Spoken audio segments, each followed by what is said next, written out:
Yo, what Oh, is up, guys? Welcome back to another Hoon BBEUO bi-weekly number 35. We've got Fair Chunk, and joining me today is Mr. Ray.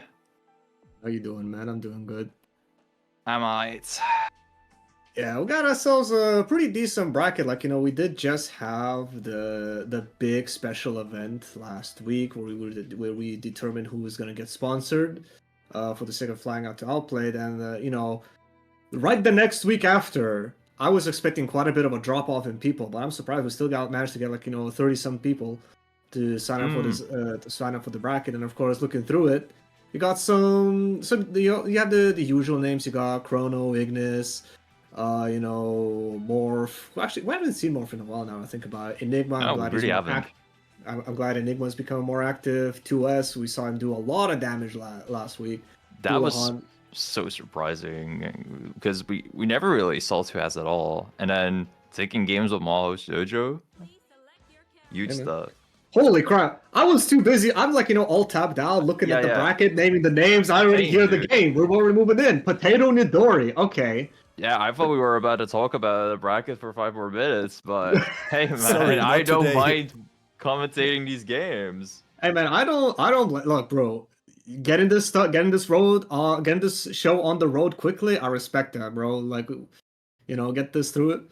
Oh yeah. But yeah, Potato. So Nidori is a new face for me. But Mhm. Potato, I'm happy to see Potato back on the Amane. He had a bit of a stint with Tsubaki, obviously just picking up as a side character and seeing how it goes. But yeah, he's definitely best known for his Amane, one of the few Amanes that we got. So let's see how he's gonna play it. He's gonna start with Nidori actually taking control early. Sure, okay, a couple JAs coming out from Healing Potato right there. And air throw on the back jump. Dude, that was genuinely an insane read. People do like the chicken block in Bbeuobi, so I like it. Yeah, but to represent that as the first thing you show in the match, okay. It's in your mind, your brain walls. Alright, just disengaging, setting up some orbs, trying to make something happen with the Ignis, but Potato one step ahead, but the roll is gonna not get checked as he gets in the phase, but Potato managing to reverse the situation. Level 3. And that's just so difficult to deal with. Like, Amane level 3, you would red health, even with all your barrier, it's just the tiniest mistake. And the mistake can be blocking. Will get you losing a round.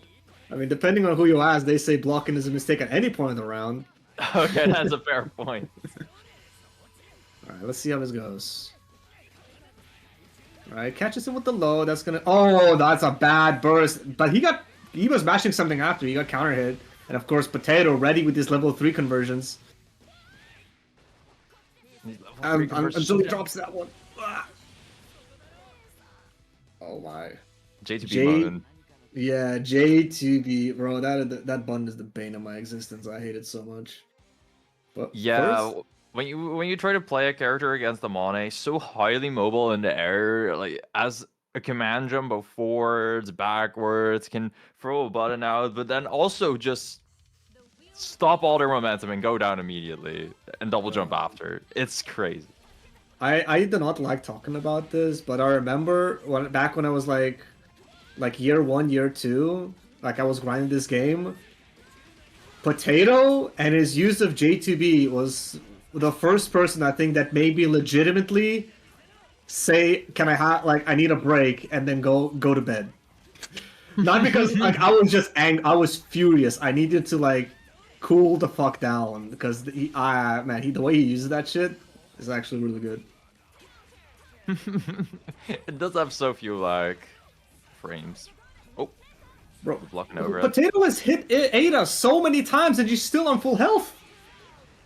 All right, another air throw like you mentioned. And always ready with this, trading 50 meter for level 3 any day of the week. Now just trying to box Nidori in. And the boxing has worked out beautifully. Nodora just could not move for 20 straight seconds. Yeah, man. There's some money for you. True. Okay, this is going ahead a bit, but it's coming through to Carl. An excellent roll out right there. Okay, and we got a bit of a combo going here. Ada not quite picking up, but it doesn't matter. We got the overhead reset. Sandwich pressure, JTB block, but being able... Why is it special cancelable? Mori! Alright, getting a conversion. Oh, that was supposed to be kill. Unfortunate. Fortunate drop on Nidori. Sure. Okay, back to the corner, but Potato jumping down and air dashing immediately. Flash right there. Nidori can still take this, but okay. Potato at the end here with the 6 seal move. Yeah, Ada is gone, so he can actually push this pressure quite a lot. Burst from Nidori, buying himself some time, and gonna buy the round with it as well.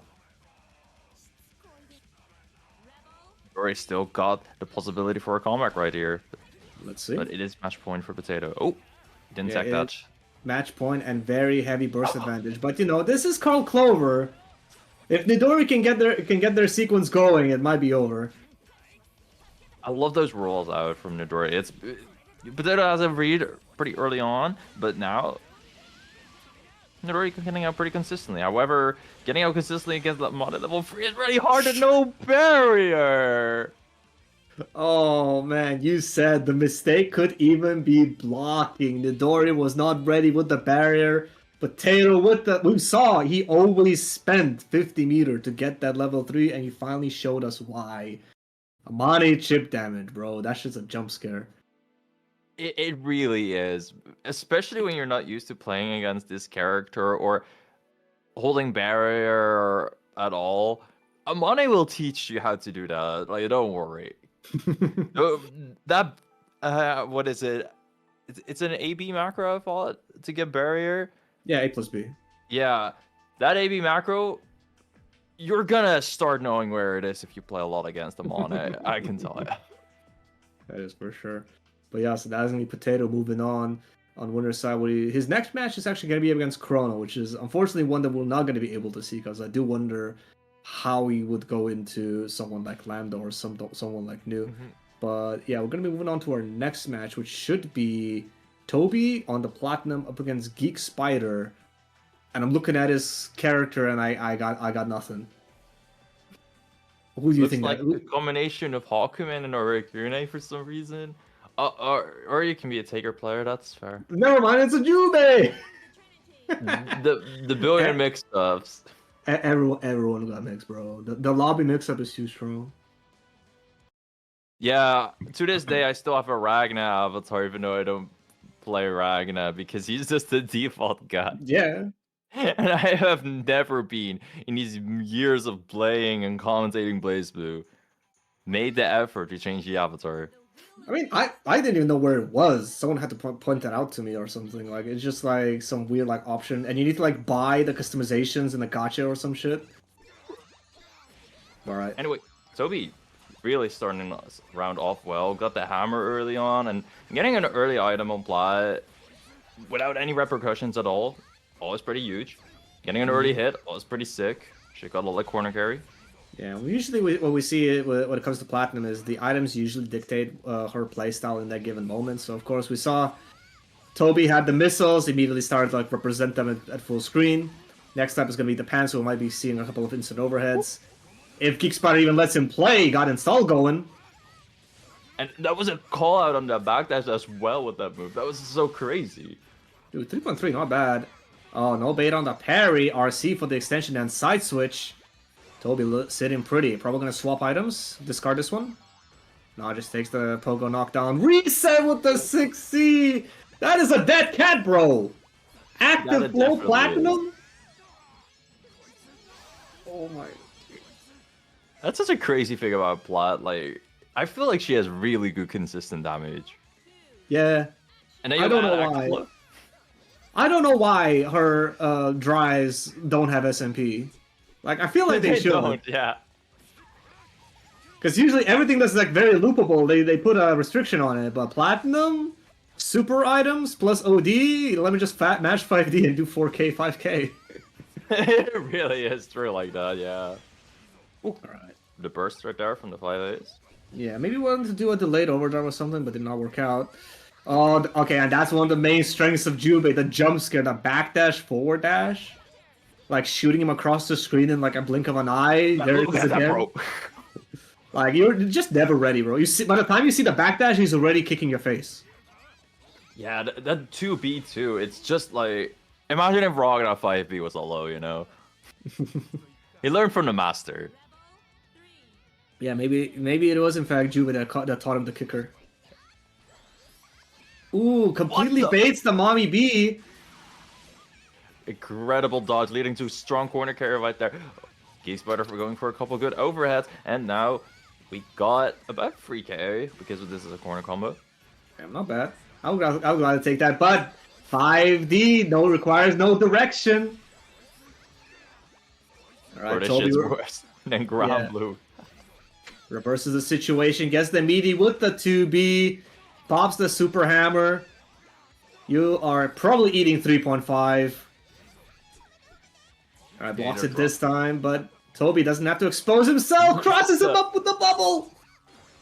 For this character playing some solo tag games with Oh the my bubble right God. there, and and the hammer. Yeah, when Lion Hammer is out against Plaid, just any form of movement at all feels so hard to do. Yeah, just block, honestly. Like, he threw it, like, he saw, oh, she's like, almost full screen away. I'm gonna set up this fireball. And Toby's like, you thought? And from full screen, Plaid just walks a tiny bit forward, and suddenly you're already in range. And it's a combo on counter hit. It really is. Ooh, what is this pellet? Oh, Master Splinter? Okay, you know what? I like you, Geek Spider. You know ball when it comes to pallets. Alright, a little bit of stagger 2As ended up working out. Punish! Yes, me. That saw the IB in it too. Toby like ready just in time. Yeah, 5B, very punishable. Like, the important bit is knowing that he can be punished, because like a lot of people don't know, because Bbeuobi is such a rare character. Oh my god. The pickup from the bomb. Swallow Moon falling Oki. Hero Burst? Alright, Geek Spotter, show him what you got. Kill him! Never mind. Oh, the pro counter. I'm pretty sure as Bbeuobi you have some pretty solid fatal starters, but... Hey, I honestly have to respect it. Like, you don't know the timing, so you just take the safe option with the throw. That's fair too, yes. But I do want to ask, what the hell was Toby doing the parry full screen? Like... That's fair. I guess maybe he expected a dash, but not that fast. No punish on the C mommy. That is a huge blunder by Geek Spider. Tries to bait something with the dash up. One out. Nah, not today. I like the cat hammer under because yeah, might as well. Right, gets the... Right, what now? Gets the mash out. Toby got the knockdown. Meaty 6B. Yeah, and another consistent part about Plaid is just her corner carry, dude. When she has a close-up hit like that, look at how far you already are in the corner, and that throw into that again immediately close after round 2. Toby! Really good swing momentum. I'm gonna blame this on no SMP on 5D. What do you mean? He pressed 5D 3 times, he did this 5k! To be fair, with 100 meter, most characters do 5k anyway, but... You know, Planet feels a little disrespectful. You just get hit by the same move a couple times in a row. I don't think I know Zeke has done it. I wonder if Toby has done like the funny full screen hammer thing. You know what? They got the super hammer. It's like a full screen guard break. Oh yeah. Yeah, Pop OD, you have infinite hammers, and you have enough time to do microdash 5D, so you just go full screen for the pickup. Oh man. Yeah, with the bubble out, right? That might even be with the bubble. I think even without the bubble, you can make it full screen and still get a pickup. Like you just do like 6 or so reps, but yeah, with the bubble, it's also funny. You can just keep them bouncing into the bubble, but like the bubble is like slowly traveling, making its way there. I very specifically remember that happening before. Right. So still good showing by Geek Spire. Like he tried to stem, to stop Toby's sin. He did some good stuff, but unfortunately, Toby with the big cat hammers managed to take it over. So he's going to be moving on to the winner's side to face against Gehrman, who took it over Professor Pluton earlier before. And we're going to move on to our round 2 matches now, where we're going to start off with Idol up against Neptune. I feel I like know these it's a people fought in like top 8 or something. yeah, probably. I know it's my favorite Twitter famous player nowadays. What the? I know it's like a Oh, Twitter clip with like I think like 1K plus likes or something. But a ton of people viewed it is because it, is I know it's it, crazy like that. it's either if it's I know it's one of two things. It's either meteor or time stop, and I'm assuming it's time stop. It's time stop. Oh boy. Regardless, Damn. All let's see if right. Neptune is gonna get clipped today. Well, let's see. I know is definitely the type of guy who just wants to make shit happen. All right, burst just flat glides over the wedge. No tech on the reset. This is painful because that resets the timer. No tech on the reset. This Does is painful normal because that's purple? 5K. Okay, okay. Purple frost they hit. Green frost? Nah, those are cringe. What the? I have never ever seen that reset whiff before. I'm not sure how that's. I do how that wonder whether it's Izanami's float state just messing things up because she cannot go down because she's floating. might have been. It did look weird because he's an army pressed the button meanwhile.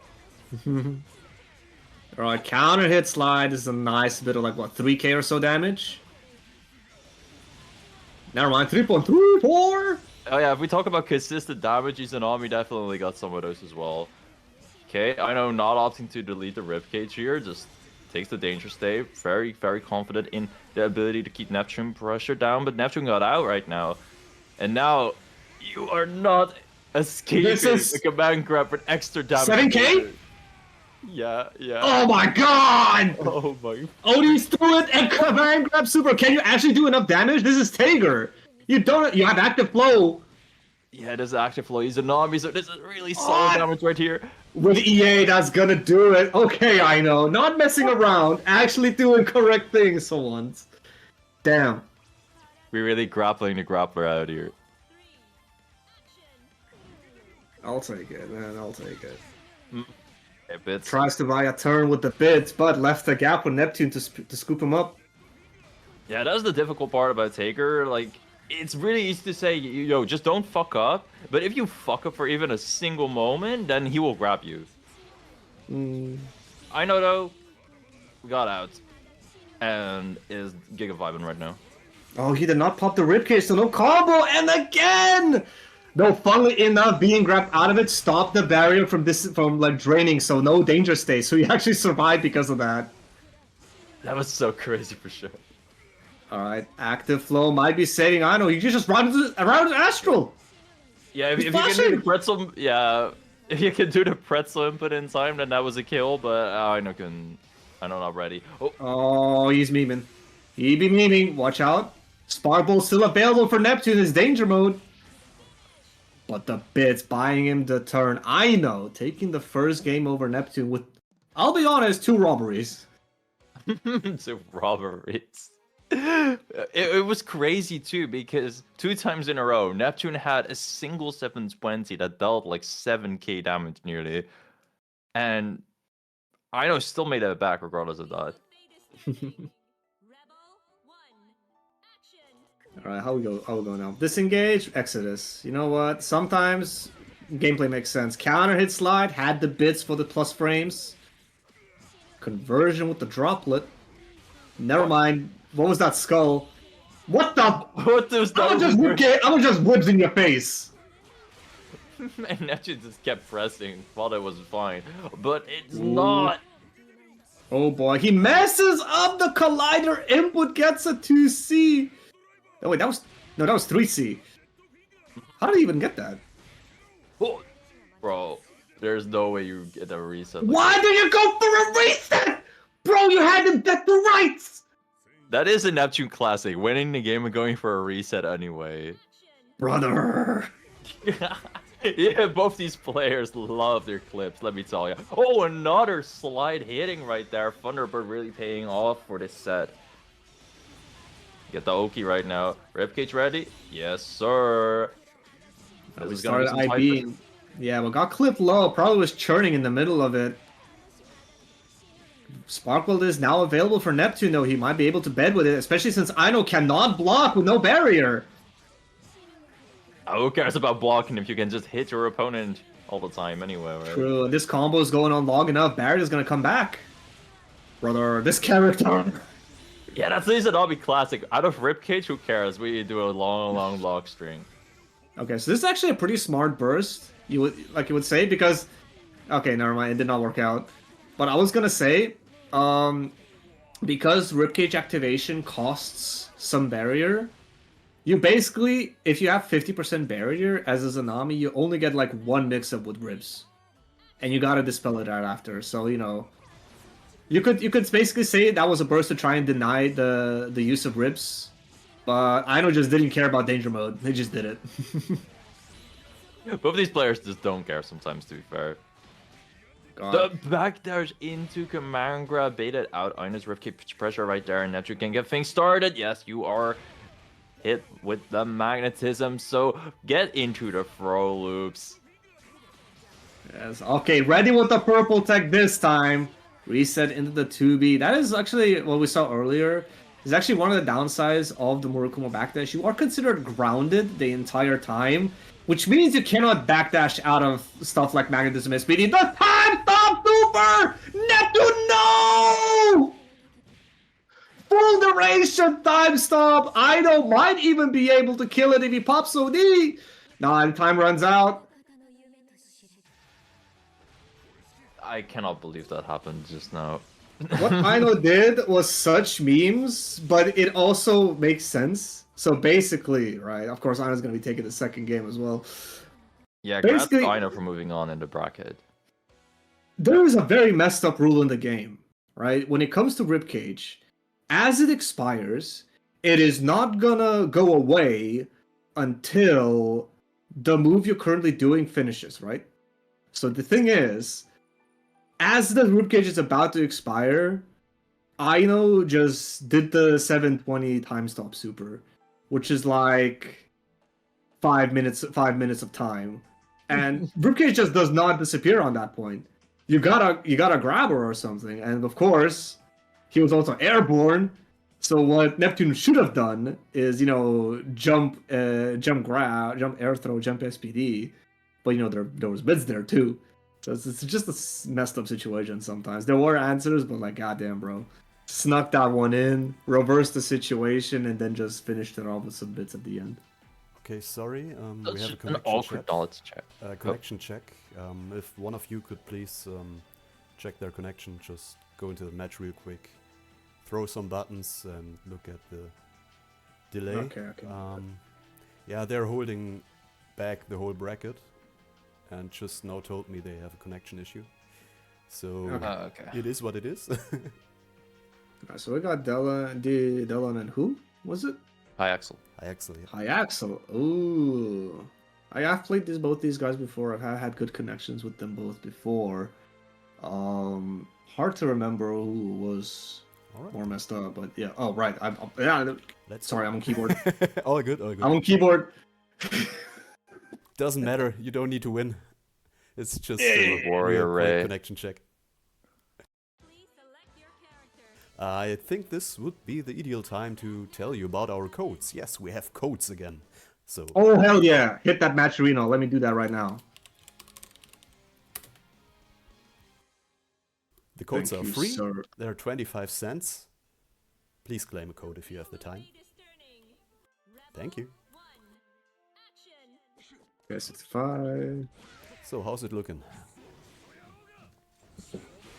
Looking honest, kind of flawless. Flawless. Alright.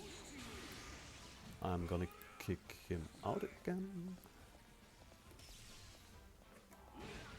The aura forming right now. I'm nasty with it. Dang, Okay. you got those Ragnar combo? Okay. I booted him. So connection cool. flawless.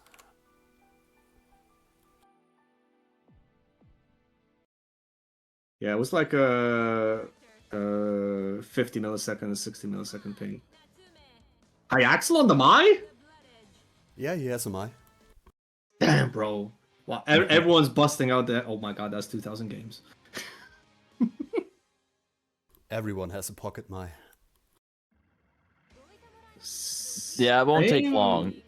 Okay, so ping is a bit less stable. Is jumping within 60 and 100.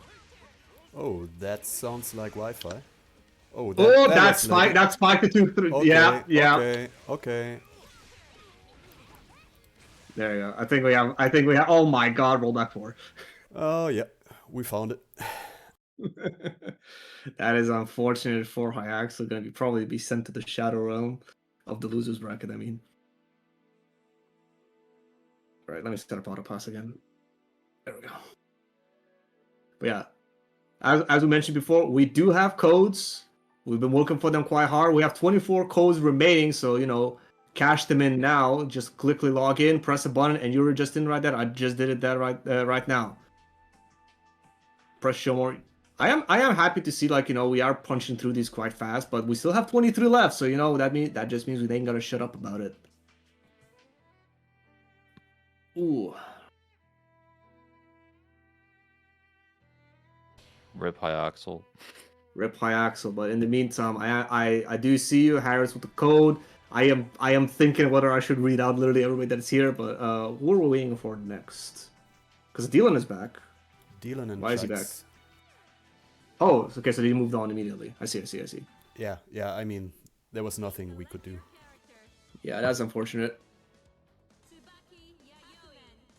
Dylan, of course, not the like both of these players we've seen a bunch of times before. Dylan, one of the few Hawkmans left. We used to have quite an infestation of them. Infestation is such a mean word. We had an outbreak. No, that's also bad. How do you say a lot but sounding nice? We had a lot of Hawkman enthusiasts in Europe. Yeah, sure. We'll go with that.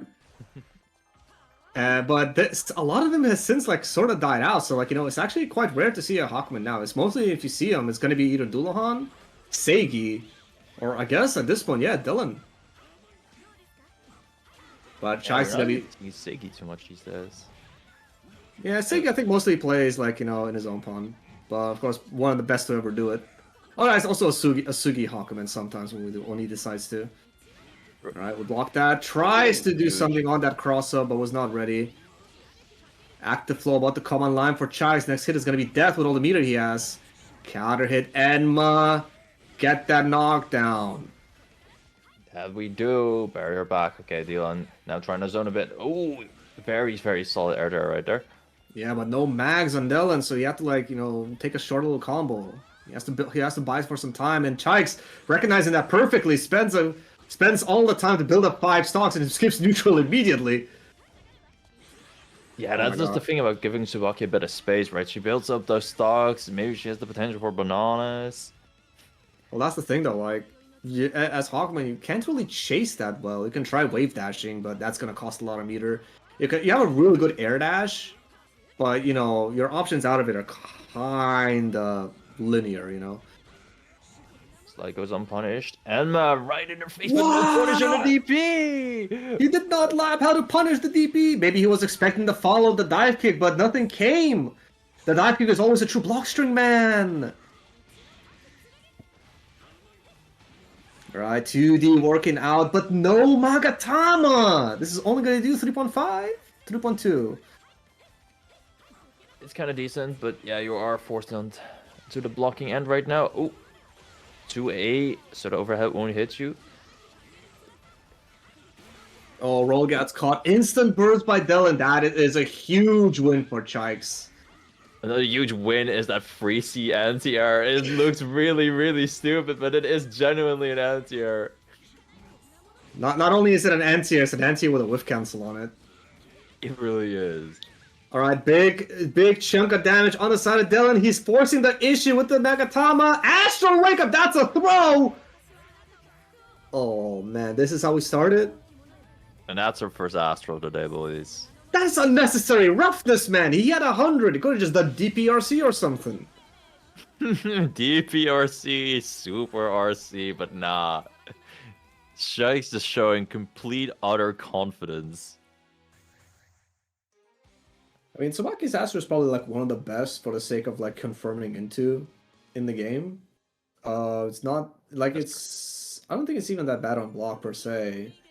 It's still obviously punishable, but I don't know what the. Do you know the lore on like the reasons why some Astros do so much damage and so little damage? Like, Tsubaki's Astro did 9K. That's just nothing. Yeah, bro. I don't know why that particular one is so weak. It looks like it hurts, but apparently a take or throw hurts about as much. Anyway, speaking of characters that hurt, Hawkman has full Mogatomas on deck right now, but none of Dylan's attempts to try and hit Shiki worked right there. So he's really trying to get back in.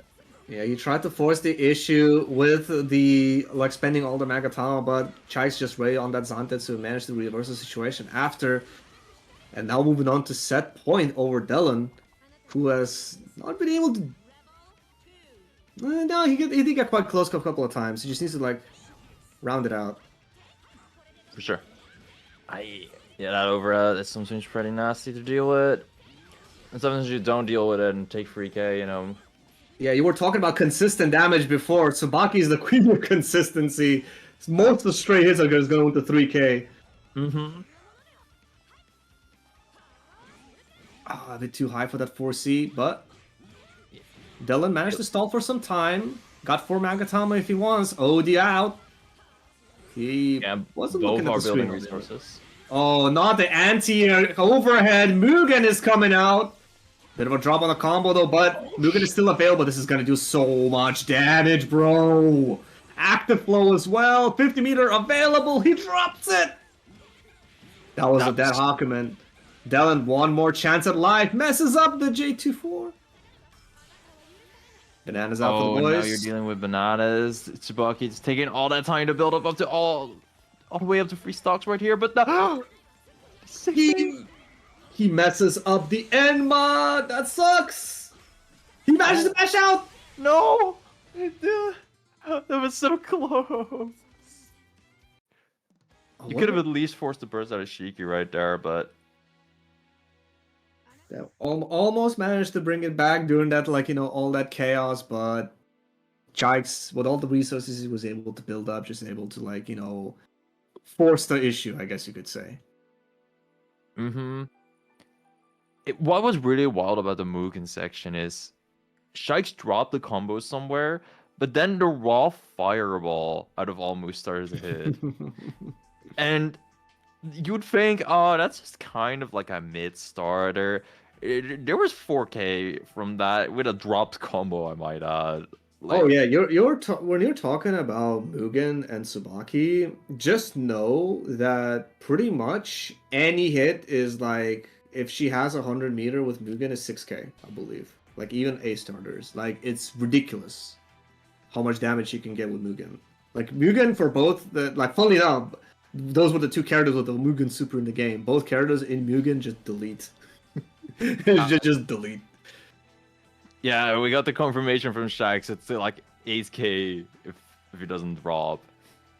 Yeah, I love Mugen combos, bro. Like, it's so rare to see, because the problem with Tsubaki's Mugen, right, is it converts her number of stocks into a timer, right? So the issue is she has to pay the price for the super and her stocks up front. So if they have burst, that is the most delicious burst you've seen in your life, you know? There's a lot of guaranteed burst points. You burst it, and her stocks are just bleeding away, and she's down 50 meter, you know? For sure. All right, we're going to move on to our next match. And of course, you said we haven't seen that much of Seiya, but here he is right now, facing off against German in winner's side. This is top 8. Yeah, this is winner's top 8. I think. Yep. I really wish it was easier for me to track. Maybe I'm just dumb. But yeah, German on the Celica. This is a matchup we don't see often. We don't have that many Hawkmans, and we have like we have 2 Celicas actually. And I've not seen the other one in months. Oh yeah, I haven't either. But German Celica definitely pretty solid. Yeah, Celica, a character like, you know, regarded very low by a lot of people, mostly because her main mechanic requires her to get hit at least once so that she start regenerating health. And against some characters, you cannot afford to get hit once, you know? And she has no way to, like, put chip damage on herself other than, like, trying to armor through things. But she is definitely a character with a lot of deceptively strong tools. Most of them stuff like 5B, especially displaced 5B. And her insane damage output when she gets the right routing going. Celica is some of the highest damage carriers in the game, funnily enough. It is pretty crazy, but as long as she is not at full health, or she can do some good shit like this, right? This is looping for more than 4k damage, I believe. Yes. Alright, but the 2D gamble on Seigi ending up paying out. Nice little bit of damage and corner. Not ready to anti-air the dive kick though, and as Gehrman gotta potentially be moving on for a guess for game situation against Seigi. But guessing against a Hawkman with this much Maga Thomas on deck is still a little bit tricky. Yeah, he still bets it on the Sully car, ended up working out, and now Seigi is not gonna have any OD for a large part of this next round. And that's so awful as Hawkman. Like, your Maga Thomas, I mean, they build up at an okay-ish pace, but that OD is so good. Not having that available, it's gonna make this round a lot easier for German. Though a counter hit sweep is pretty neat. Oh, unfortunately, that's a corner swap though. Yeah, I think it was a little bit too far from the corner, so he got a side switch on the wall bounce from the 2-1-4. But that's fine. Managed to still convert into a knockdown and retain the corner, but German managing to run away with it. Okay! Got the parry, but no conversion. Okay. Yeah, I'm surprised too. Alright, guess the fall in J2C. Huge amount of damage, but German is flashing now with 100 meter. He has some up. Wait a minute. Yeah, this is absolutely a kill right here, dude. Oh my god, Active Flow EA! I'm gonna be honest. Sickest EA in the game. Free. Oh, for sure, bro. The finishing move right there, it's so hard. That pause in the air, bro, that shit is sick.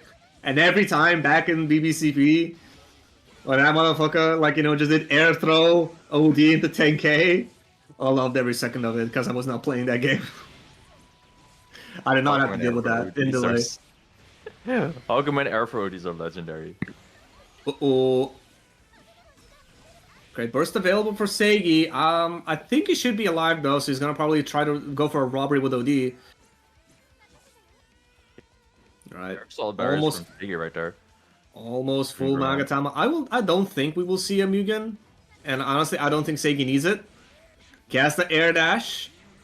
Just need a Never mind, there we go! Are you sure about that? That's a Mugen and dang near hit. Oh god. He gets it! No!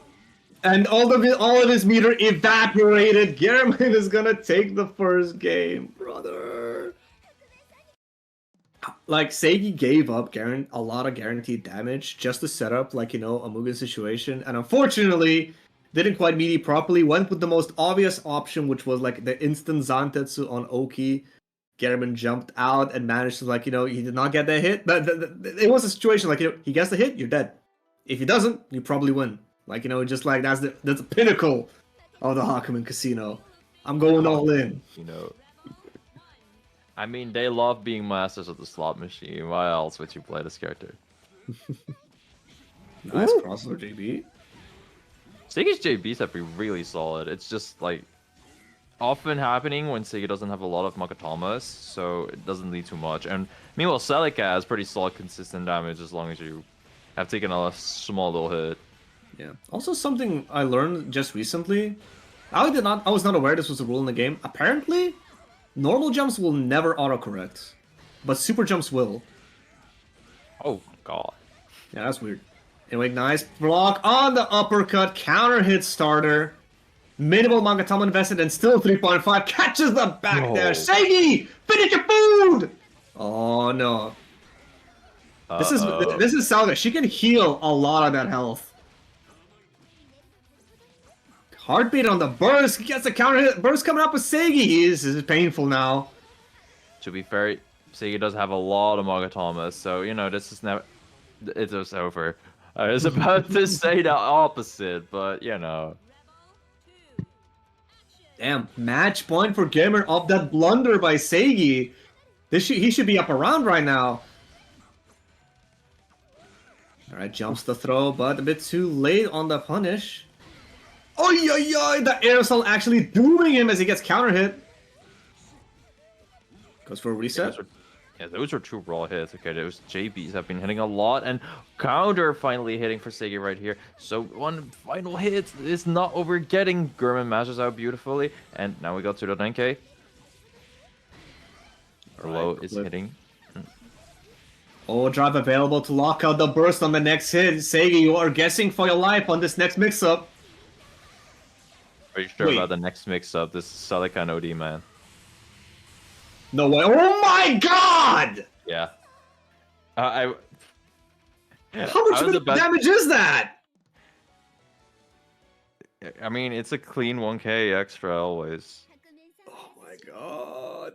That hurts to see. Yeah, I know. That critical Celica blow- OD is freaking amazing at extending combos. Like, this is a Ragna player. They're used to using OD at the final moment. Damn, alright. And it, like that OD was just there for like super. That's it. He had meter after it. He probably could have done like, you know, RCEA. So there was probably like another 500 damage on top of that. Alright, bro. What the hell? Yeah, Celica has really strong damage. You said so yourself. I know! I was not ready! Oh, that's gonna be German moving on to... Was that... No, that's not quite. It's gonna be moving on to winner semis. Yeah. Well, he's gonna be facing off against the winner between Chrono and Shikes.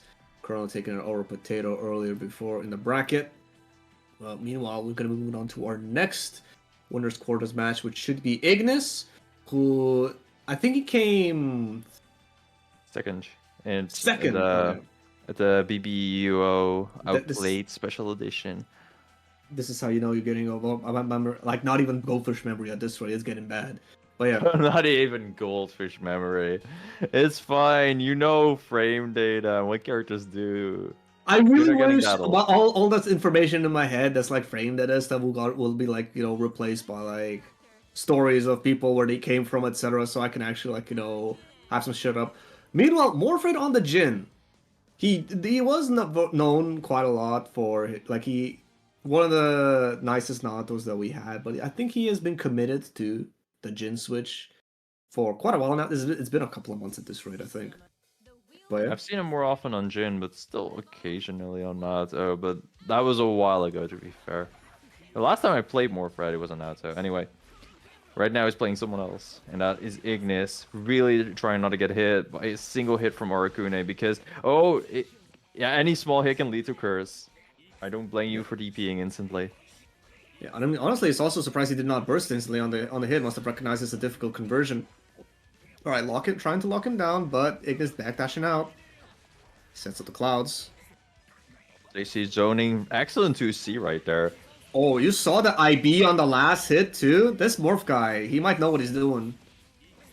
Using the Snowflake to convert. Good damage, 3.5? 4K! Okay.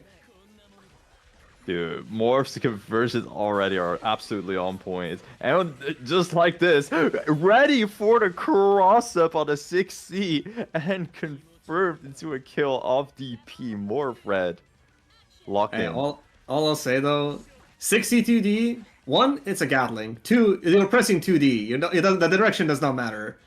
But I will say, that looked tight as fuck.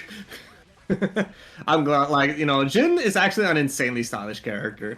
If you think Jin is a dweeb, which I'll be honest, yes he is. Absolutely.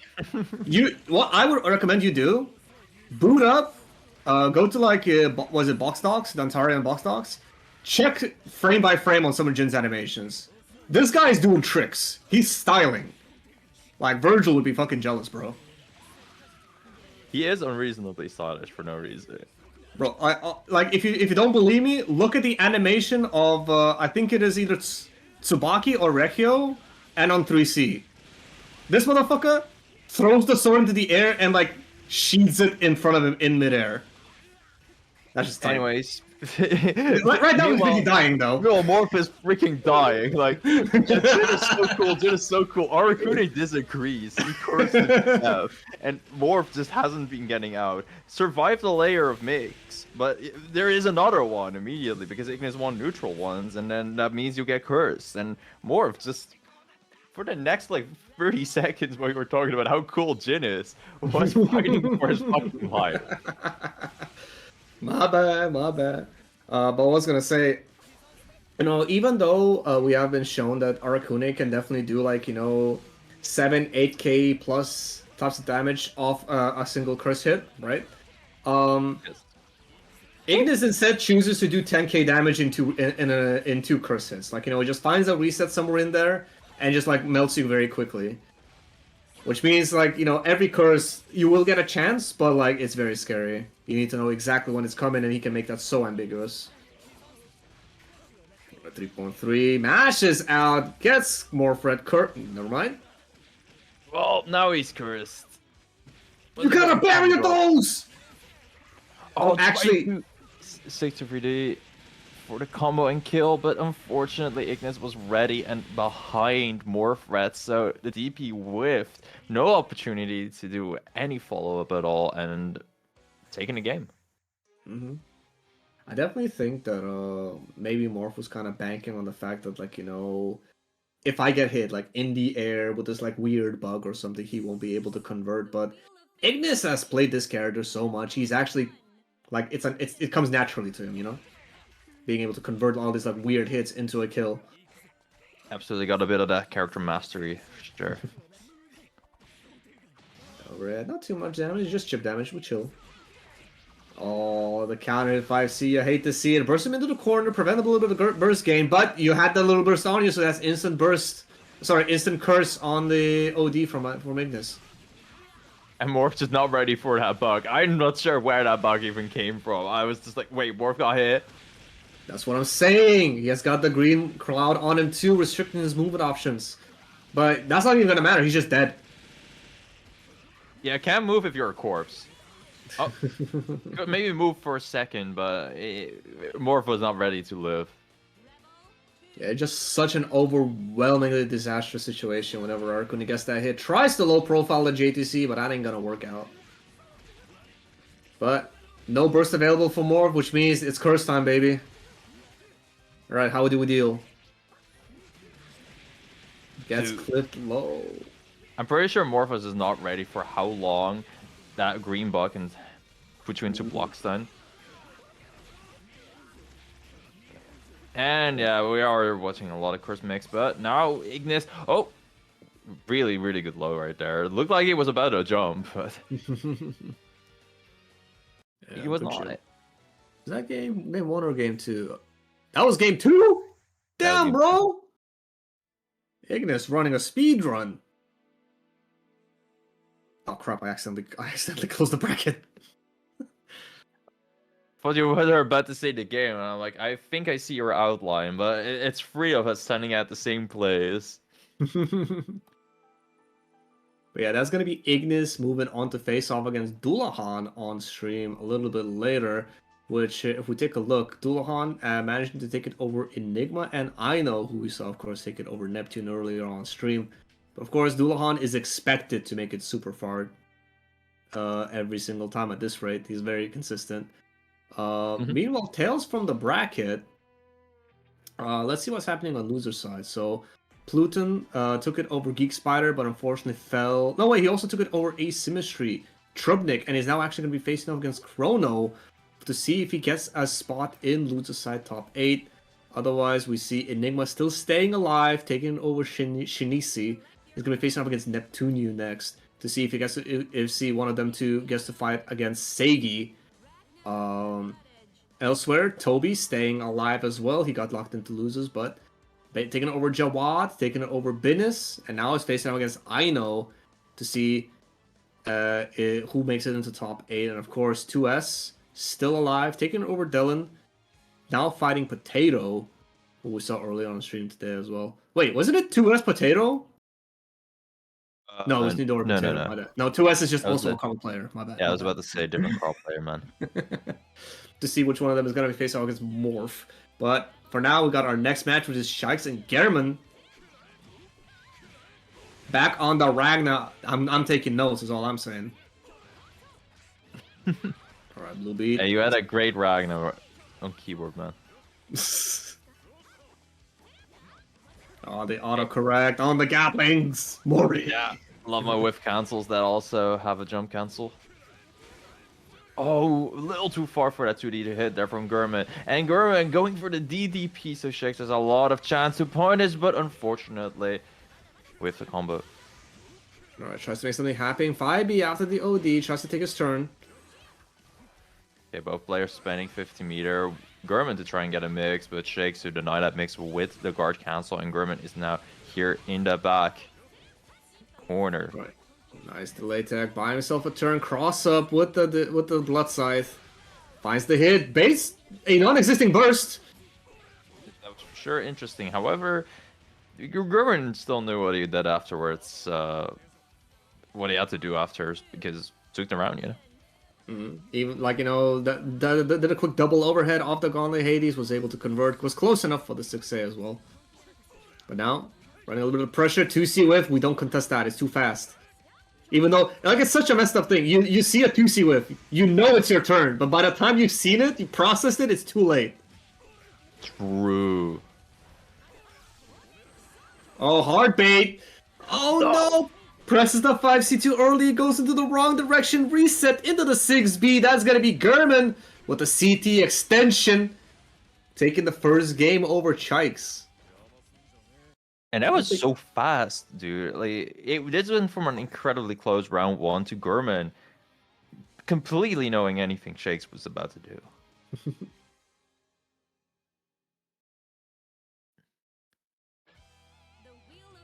Alright. What's pellet? 21 with effects. What does that mean? Doesn't matter. I don't know, but it looks pretty neat. I like it. It makes me think of, for some reason, it makes me think of ice cream. Yeah, it reminds me of strawberry ice cream. Okay, the fireball is such a strong tool that Tsubaki has. Like another way for the Russian character to get back in. Okay, both players have done a pretty early burst right now, so they're pretty equal. Yeah, not really, like, he managed to navigate under the fireball, but wasn't able to punish it, which is tragic, but gets the counter hit, 5B. Quick little extension. 3.7. Good damage, CTC reset, safe jump. Another 6B is working out for Gurman right here, doing a lot of damage, but not quite killing, even though we have the 100-meter. Yeah, I wonder if we could have just done RC Carnage Scissors. Yeah, I'm pretty sure it's possible. Oh, what? Oh, yeah. That's push-ups, mate. Okay, Gurman waking up right now. Oh, no RC at the Hell's Fang, and a fatal counter slide from Shakes right there. Unfortunately, a drop, but Gurman retaliates with Gauntlet Hades of all moves to still close out the round. Alright, disengage round start. Ragnar Airlines, that's a pickup. That's the one crazy thing about Ragnar. Like, sometimes you're really surprised at how mobile this guy can be. Alright, save jump off the CDP. How do you make that not cross up? I need to ask Sekio about that. A little pressure. Alright, managed to punish it correctly this time. Alta 4 from Chikes. He knew he was finished. Yeah. Got the stack. I saw the Hell's Fang. Like he didn't like this guy might forget the RC. Nah, he believes. He believes in him. Yeah, German. Very quick 2-0 over Chikes with the Ragnar. Honestly, the fact that he busted out the Ragnar means he's not like limiting himself to just Celica this bracket. So maybe he just likes Celica into Hakumen, I wonder. Oh, that could be a thing. Or maybe it just felt like a single Celica game, you know? That's not unlikely either. Maybe. If you have those different characters, might as well go to them. But yeah, German is going to be now sitting in winners finals, which of course secures him at least a top 3 spot. Let's check how we're doing on the match. We're doing pretty decently. We still got 20 codes left though, guys. What's going on? Bro, I'm gonna go start posting in every server. I got this. The guys got this number down, bro. Guys, I swear y'all can do it. Right. Yeah, so that's, of course, Gerben in winners finals, who's going to be facing Alka, the winner of our next match between Ignis and Dullahan. While we're waiting for our loser side to get finalized, we seem to be running a little bit ahead. But yeah, I see Dullahan in the lobby. We're just waiting on Ignis for now. This is gonna give me an opportunity to shield the match Reno and other servers. Let's go. Where's General? There's General.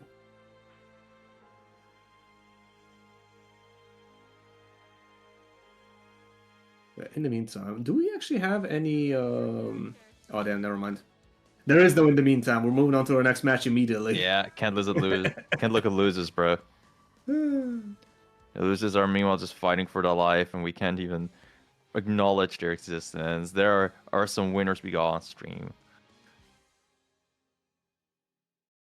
Alright. This always seems like such a weird matchup to me, because on one hand, yeah, Curse fucks people up, but then Hawkman does have a counter, but you gotta use the right counter. Or you air throw or Akude. What the hell, Dillahan? Hey man, he just had a good read on how Ignis wanted to move. Representing the parry early, but we've known that Dullahan is a gambling enjoyer. Yeah, we've known that since character select. Psst. Okay. Oh, dash up. 6B. Blue beat, so no damage. Alright. Air hit. Oh, but he also spent the Magatama on it. Throw into super, secure that active flow, get that curse going. No reversals available on the side of Dullahan. He just has to prey on parrying these bugs and using the invoke. And it's been working out decently, but still, Ignis managed to cash out this 3 to 4k with a bug right above Dillahan. However, yeah, a lot of stuff happened there. I'm not sure how to commentate that. Like, hey man, lot. You just gotta throw in the towel, bro. What happened? I don't know. Arachnophobia, insects. True. Okay. Counter J2B, J2A into the throw. He's doing decently on like, you know, sticking close to Ignis, but he's running very low on Magatama. Almost had the prediction on Ignis back there. There we go. This time it was right. 2C's right under Hawkman's 4C. Tries to beat the burst, but Dullahan not about that life. He has a round up. He's not gonna burst, mate. Oh wait, he's round down. Yeah, you were looking at the wrong character, bro. Bro, commentary is hard. True. Tries to check with the 5C, but 5C is so slow. He actually gets counter hit trying to check whatever button that was. Right, I like the idea there by Dillahan trying to bait out the anti-air, but nah. Yeah, unfortunately, Arakuda's 5C is just so goddamn slow that your anti-air base just lose by just being that slow. Any normal character's anti-air, it would have worked. Yeah, you cannot fit cancel there usually. Unfortunately, he did not have 5 Magatama as he did it, so no conversion for Dullahan. Alright. CA, get off of me, he's cornered. But right now there's a Hawkman with 1 Magatama. Zero You have Magatama. nearly a burst back. What the? What? He was really just That looks like a desync. Yeah. Huh? That's definitely a desync. That's What so happened? unfortunate. Not on my end. Damn. Well, the you know, the viewers were the important people. They ended up seeing the true end of that match. They're moving on to the next one. We got nothing to work with. Oh fuck, you can't see it? Moon, can you... Yeah. Yeah. If you can give a Discord It'll share. be, Screen share. small like always. Okay. In the meantime, we're just gonna go off the based on the delay that we got. Ignis seems to be taking the lead in the beginning. Yeah, I'm seeing a bit of a curse right here, and... Yeah, no, that is an Arcuna moment. Hey man, Ignis is good at making these Arcuna moments. Ooh, just gliding straight over that 2C. And yeah, round one, definitely all Ignis. Moving on to set point over Dullahan. Looking to make it quite painful, I'll be honest. Mm-hmm. Like, he hasn't been able to get anything going last round. Agato still gets licked. What do you mean? Ignis' anti-air game has been really solid against the line. Oh my god. Meanwhile, 5A, 5A. what is the Okay, connection now I looking think iffy? we are... Yeah. Absolutely DC'd. Yeah, understandable. I'll go Huh? grab a bit of water while we're DC'd. Damn, that sucks. Well, we're gonna have to figure out who ended up winning it. Like, if they're gonna be playing it out, so of course that means we're gonna be just have to take their word for it as to like who ended up taking it. Of course, it's a bit unfortunate to like not see the full extent of that match. Surely the match is actually happening. No. You did not just do anti-air CT. I'm unsure what's happening, but either way. Meanwhile, Blaze that Blue. yeah, that is in fact peak Blaze Blue. That just means that we got time to shield the match arena. We got $68 in the pot. 18 codes remaining. That's like what? Math is difficult. 16 by 4 is 4. Plus another 4. That's 5. That's what? 15. Ain't no way that's 15. No, okay, I'm busting out the calculator, bro. It's too late in the evening, bro. 18 divided by 4.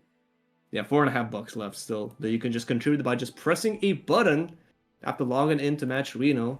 You know, tell your friends if you wanna. But yeah, I want to see those 18 go all the way down since we have some time to kill. May as well see who has done it since. Of course, we got like Right, I'm back. You're back. All right, you might have to help me out here. But of course, when it comes to the pot contributions, of course, we got who with the initial Toki as always the big 25. Who with the button, Sekio with the button, George with the button, Dylan with the button, Hyaxel with the button, Red Ass with the button. I see all of you. Maho Shoujo with the button. I know, of course, with that button. Serdi claiming the button. Panda with the button. He's not even in the bracket. He's pressing the button. This is what I like to see. Solin. Wait, haven't you actually seen Solin? We've seen Geek. No, not really. With the Jubei, but yeah, I have not seen Solinf in the bracket in such a long time. Of course, one of the best Jubeis we got in here in EU.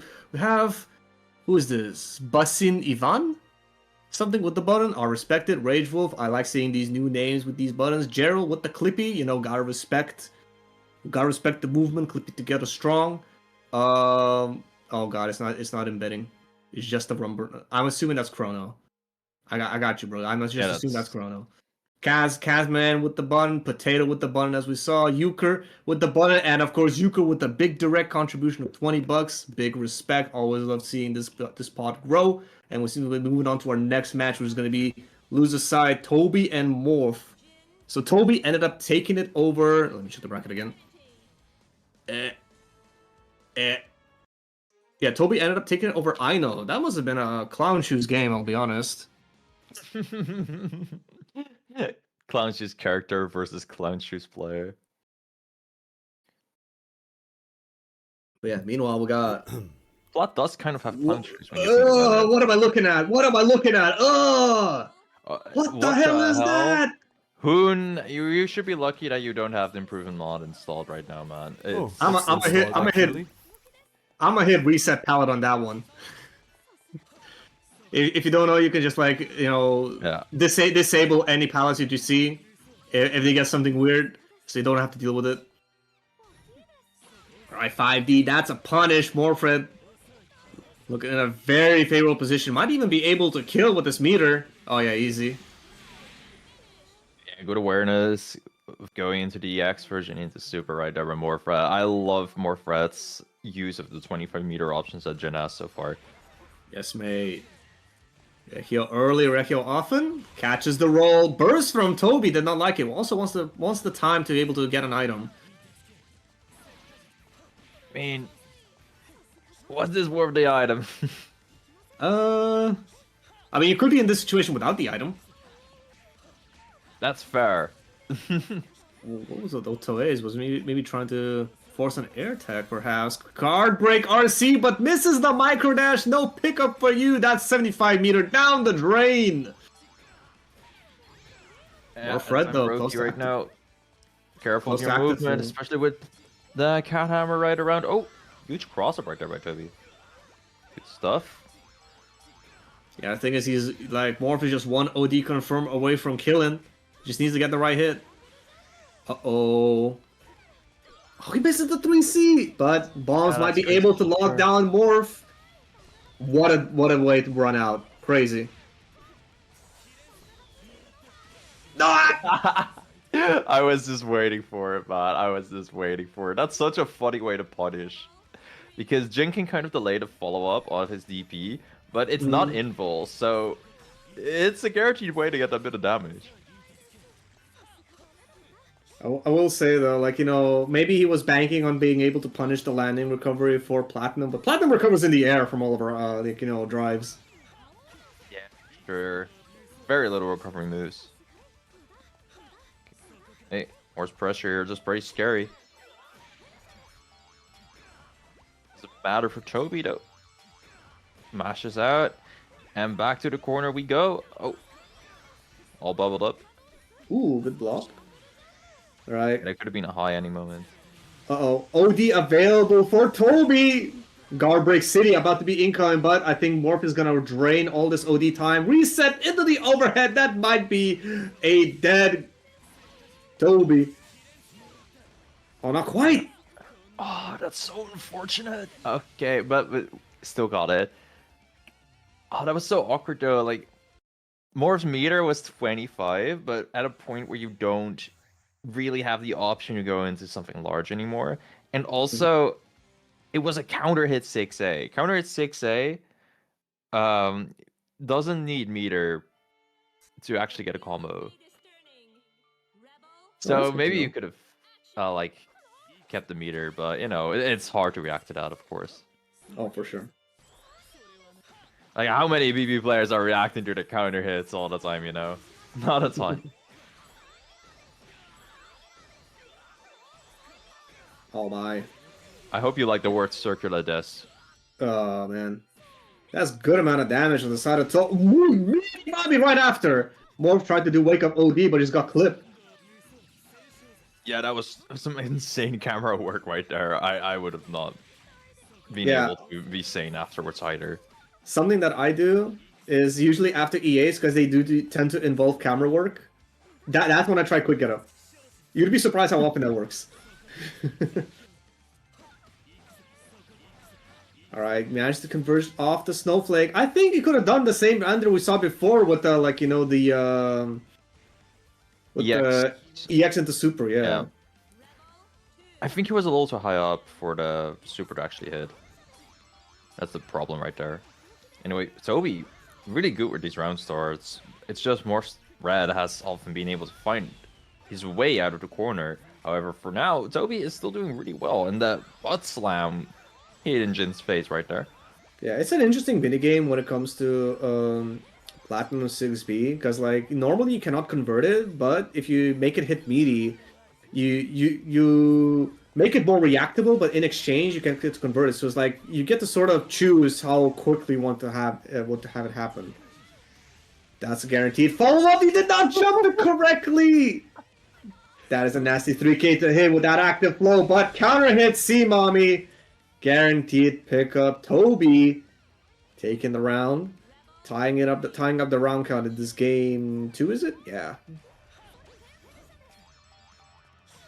I would have been surprised at that Pogo 2. I thought I would cross up, but it did not. Poor Fred being able to fight out pretty well here though. Okay, presses a 5B forward right there and gets a huge combo out of it. Back into the... Yeah. The reset! And they're saying this character with a 19 frame overhead and a restand off every hit is bad! Dude, he's only mid-tier, man. That was a very rapid second round. Once Morph got started, he just never let Toby go. And that's gonna be 2-0 over Toby as Morph moves on in loser's side to face off against Chikes in loser's side top 8. But in the meantime, since we already have our winners finals figured out, we're just gonna be doing more loser's side action. We're gonna be getting Seigi and Chrono up next, I believe. But in the meantime, while we wait for those, let's see what's going on. So where did I leave off?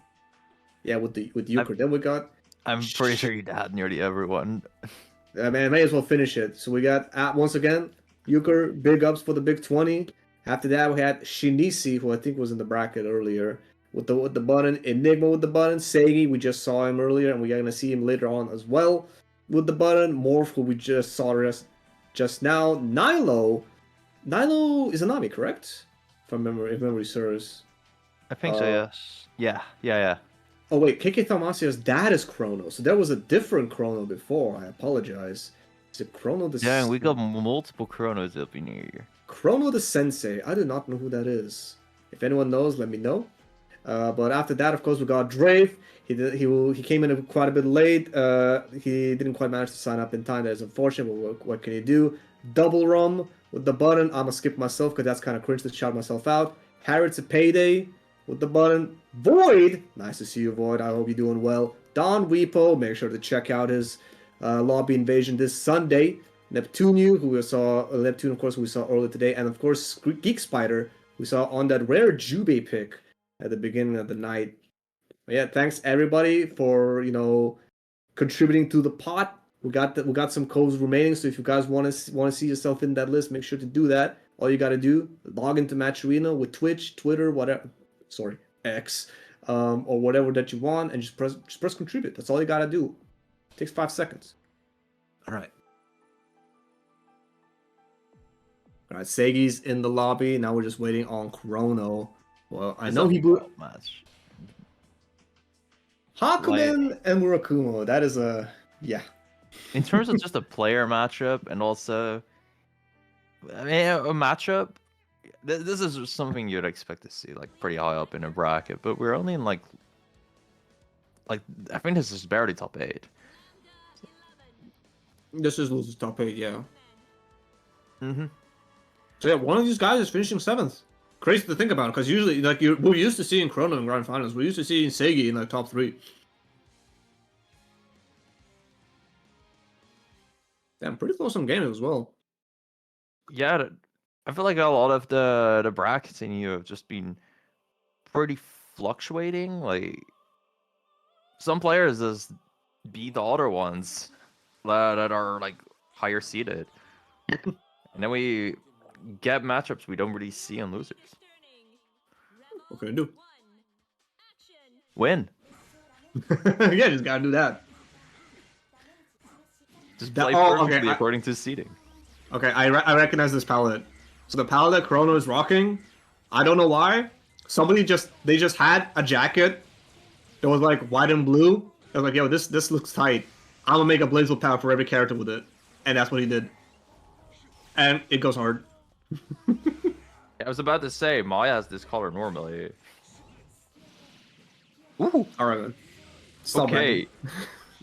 Very, very a rare moment that our Lambda air button crosses up.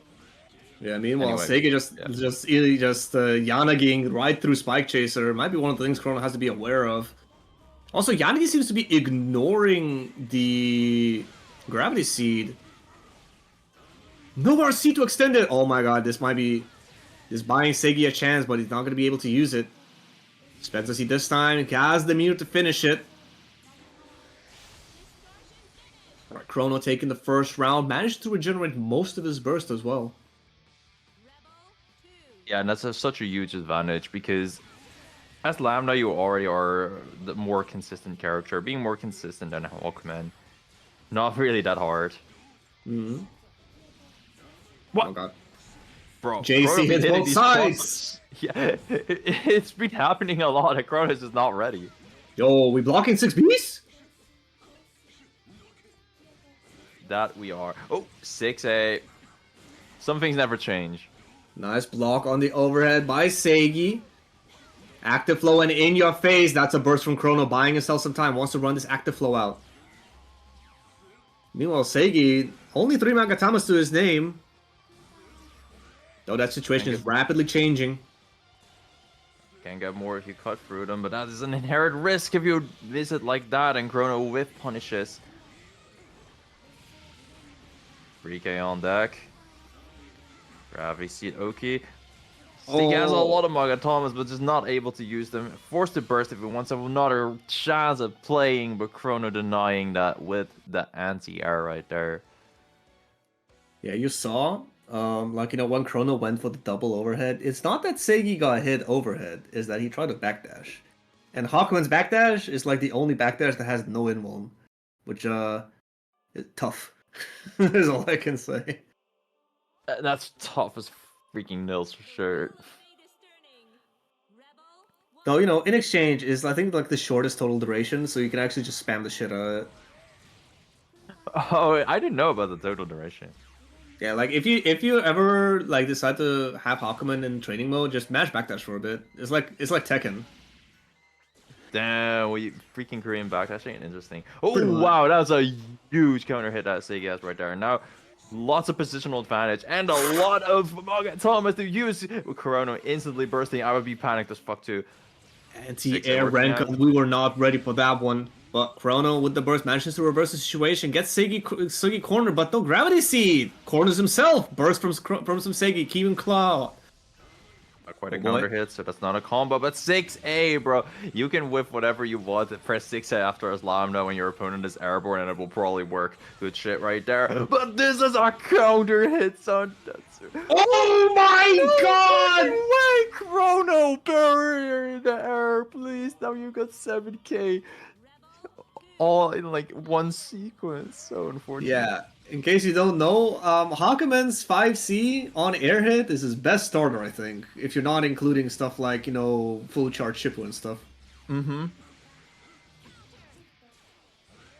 Reasonable starter, let's just call it that. Yeah, reasonable, casual 5K, like from almost anything. Meanwhile, the Xanthus is gonna get converted. This is a good 4.5, but that was heavy on the Magatama.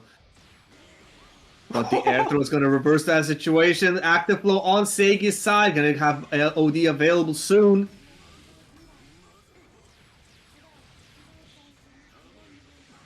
Alright, block that for Samira. Clip low. Oh my god, Yanagi's doing the 2-2D! That is such a good answer! I was about to say, I have never thought about using Yanagi to get through 2-2D, but that was pretty brilliant. Like, obviously, if you want to just answer 2-2D, there are, like, probably better options. You can just IAD, you can get into the dead zone and whatnot, but Yanagi just has the additional benefit of just covering so much else that Lambda can do. And also just, like, dunk on you with that if you try the 2-2D. But Chrono, even those extra style points. And even though Seiki tied up the set, Chrono starting strong in the second round. Sorry, in this third game. Alright, patience. At a moment, Seigi's out of OD. Chrono kind of has his turn back, and that's a pretty big hit for Chrono right there. This is gonna be another 3K for Lambda. Yeah, air hit 2B 5C. So much time to confirm that. Very lucky to get that air hit as well. You can get away with that. Great jump by Chrono. Good block on the double overhead. Yeah, sometimes you just want to move after that forward E, but yeah, Seigi calmly blocking. However, Chrono just really has that relentless pressure. Seigi not knowing how to get out. Which is crazy considering he's playing with a pseudo zoner. Mm-hmm. Oh, dead zone on the 2D. Counter hit 2C on the side of Seigi. That's a meatless conversion. Very unfortunate draw by both players right here. But okay, it's TRM. Oh no, also with the draw. Both players are dropping a ton, and Seigi answers back with an ODR. And we got the EA here also dropping. But what? Unfortunately, he found himself too close to the corner. EA went the wrong way, but then right after getting the conversion on the parry, managing to handle the scramble situation, Chrono was a little bit too eager, but now he's just burned 3 Magatama to whip Tsubaki. Mm-hmm. Nice 6A beating the T2C. Not used to seeing that one. Yep. Okay, that just did not get hit ever. Yeah, so if Hawkman ends up, absorbing a projectile or something with his parry, He's just immune for a bit. That's pretty much it. He's immune until the recovery. He can do specials out of it, and the specials will have the invul installed for the duration for the rest of the duration of the parry. But yeah, at the distance he was with the resources that he had, he just felt like I couldn't do anything, so he just waited for a bit. Of course, he hoped that right after Chrono would not be able to. He thought that all the 5C hits whiffed, but I think what actually ended up happening is one of the first couple of hits ended up making contact with the JTD, meaning that Chrono still had cancel options available, which is how he managed to get out of that spot. But yeah, that's gonna be Chrono taking it over Seigi, and his reward for beating Seigi is fighting Dullahan, another Hakumen. Chrono really running through the gauntlet right now. And I think that's going to be our top 6 figured. Wait, 1, 2, 3, 4, 5. Yeah, that's going to be our top 6 figured out. So, what's the next match? Chikes and Morpher. Okay, we're still on loser's side. So, of course, Chikes knocked down, dare I say, even maybe humbled by German's Ragna. And, wait, am I thinking about the right match? Yeah, it is. And then, of course, Morpher fighting through the loser's side to get to this spot. So let's see how this goes. Carnage. Oh, did not air barrier the 5B. So far, Morvat's just been doing really well, converting off hits in neutral. But the air dash is putting him into a very awkward position. Can we get back his positioning? No, we cannot. Shake's really holding his ground very well. Was alongside air fireball. Duson's an almost hit. IB into the crouch punish. Good awareness by Morfred. And this is going to be a pretty standard bit of Bbeuobi pressure to be auto-correcting. But Morfred not really taking the pressure. Great DP out. Yeah, CA got off of me. Wants to build some space to get some stocks. One available. That's all that he needs. Single hit. Oh, nice single hit by Morfred as well. Pretty unfortunate. Shakes has a pretty good opportunity to corner Morfred right there into really strong Bbeuobi pressure, but yeah, you cannot convert off every hit. Good IBs by Shakes right there. Oh yeah. I mean, at this rate, we just expect every player to have very good IBs. We've seen everyone that we still have left in this top 6 represent quite strong defense. Good, good defense. I mean, you gotta rotate the defensive options. Of course, Shais this time chose to roll into the wrong direction. Morph was ready to catch that. Uh-oh. That was yeah, that was a bit of an accident. You want the slices again right there. Yeah, just unfortunately it was a bit too far because Sekijin is a proximity normal in this game. Or proximity special, my bad. Either way, he should be able to kill with the OD and the 50.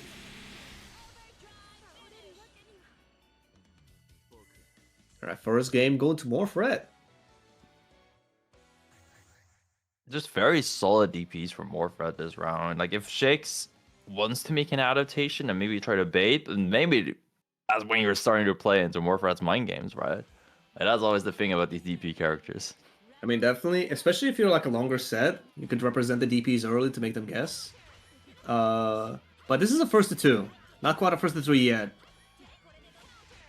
Ooh, good mash on the attempt of the overhead.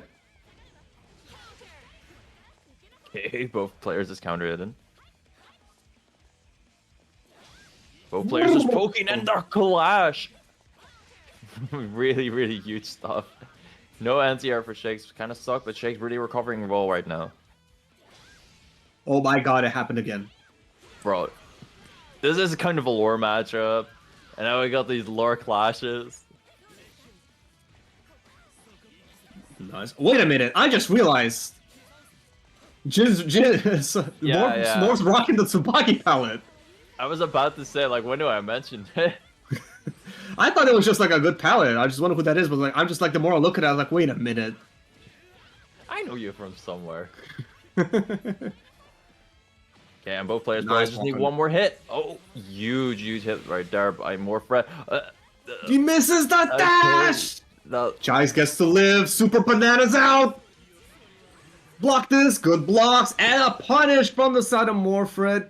Chikes didn't punch in the 2-2D right after. I wonder why. And ends up paying for it. Yeah, I'm not sure why either, but oh well, Shax is recovering really well. Like, look at this freaking nearly freak out. Pretty pressure. Yeah, tries to make something happen to JB, just occupying the space as he flies around. Anti-air 5B, and that's a pickup too. We got a full Misses cover it, but what that's... the hell? Yeah, he misses the dash 2B, gets the sword car immediately, but that was a very lucky reset for Morfred. Alright, blue beat. Oh my god, wake up! Dash out 5B. How is he so aware? Yeah, Morfred's situational defense has been amazing this set, but also a very solid anti-air. But Shakes, it actually worked out this time. However, the second sort of rage quit, I guess, of the day. It was a guaranteed kill on the side of Morfred, even though Chags had the burst. The throw itself is safe, and the button right after is as well. So you just you just throw somebody, pop OD, and then anything you do is like completely burst safe. And all I needed was 2 hits. But yeah, that's gonna be Morfred moving it over Chags, and that's gonna be unfortunately it for Chag, who of course is still a very decent showing. Made it what, 5th, tied 5th. Yeah, 5th. And that's still a very good showing. Of course, we are nearing the end of our bracket today, so we only got the real killers left. We're gonna move on to our next set between Dullahan and Chrono, this is a matchup we saw like 10 minutes ago, bro.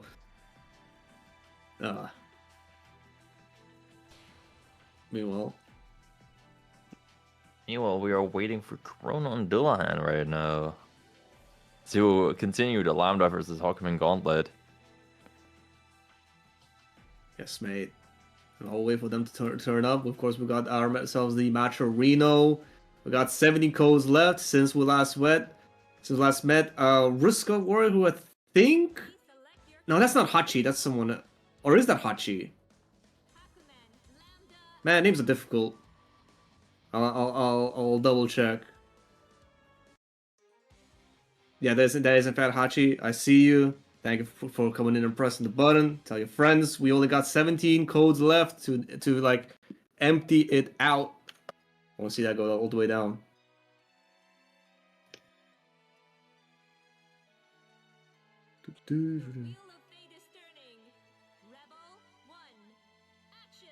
Alright. Backdash at the start of the rounds. You cannot blame the Lambda player for that. Yes, mate. Now, I would wonder what's going to be like the difference between Dullahan and Seigi. Of course, Chrono we saw in this matchup before, and I definitely think Dullahan is way more willing to gamble. He's playing, maybe you could say, the character to his strengths. The 2D on the reset. Chrono's paying for that one. Tries to go for an air throw to tech chase. 5C, got the plus frames. Okay, we got the burst from Chrono there. Back to neutral we go. Yeah, sets up the Gravity Seed, has Dullahan tamed for a little bit, tries to approach, but Gravity Seed buying Chrono the time that he needs to get that 6D.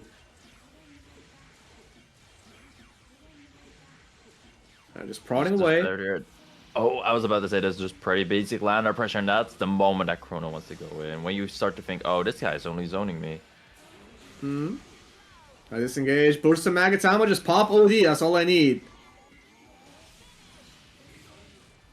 Got to use that 50 meter for the pretty easy free KH damage. Right, first game, definitely going Chrono showing that like he can restrain and just cage these animals in. But the animal is now unleashed. You're seeing this 3.1k? Good. I like the purple there for the Magatama extra time. You don't really have a knockdown unless you spend a Magatama anyway. Oh, is that a crouch combo? I think it was. Alright. Dullahan, of course, as soon as he's in that Gravity Seed, he basically cannot move. It really sucks. But Yeah. Overdrive about to come back online, and it has a decent amount of Magatamas. I think Chrono's just never gonna get close. Oh! That was still recovery because of the 4D, but Dullahan was not ready for the spacing right after. Oh, my trying God, to he- bait the burst possibly, but not quite working out. Oh, this light is not hitting Chrono right there, and now it is up to Dullahan to get all the way back up to Chrono, but that DRM! Chrono waiting just enough time for Dullahan's barrier option select right there. Very nicely done by Chrono, taking the first game, like one step closer to loser semis.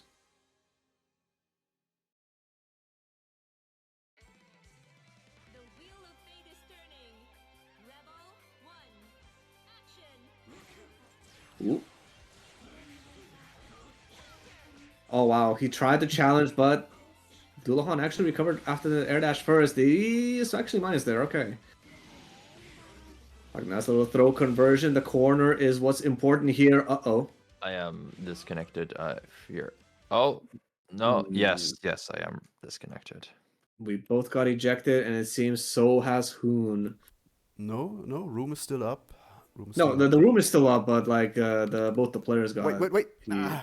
Please select your character. Okay, they started the match. I They just wanted to ping them. did. I'm gonna share again. No. We No, will see I'm it. in. Ah, you're in, or? Yeah. Ah, Fine. okay. I I just thought- got I thought you ejected out of the ejected. match, not the room. Ah, all right. So like yeah, instead of the match continuing on their side, I think they just like we just lost Chrono. Or was it Dullahan? One of the two. Alright, it seems like just gonna be replaying it fully.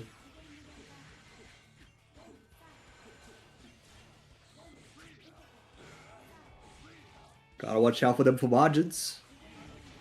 For sure. Yeah. Oh, the Yanagi snatches Chrono right there, but not quite a combo. Oh my god. And like trip guard 2-2D, that's gonna be 4K. Like why does he have a soft reversal that does that much damage? It's one of the wildest things to give to his owner sometimes, but I mean just like a pseudo zoner. Because he has like moves that move her in, but yeah. Oh, chases the tech with the air throw. He add the OD for the guaranteed kill. Chrono recognizing it, that's a burst. pressing on Hawkman OD. Chrono's a braver man than I.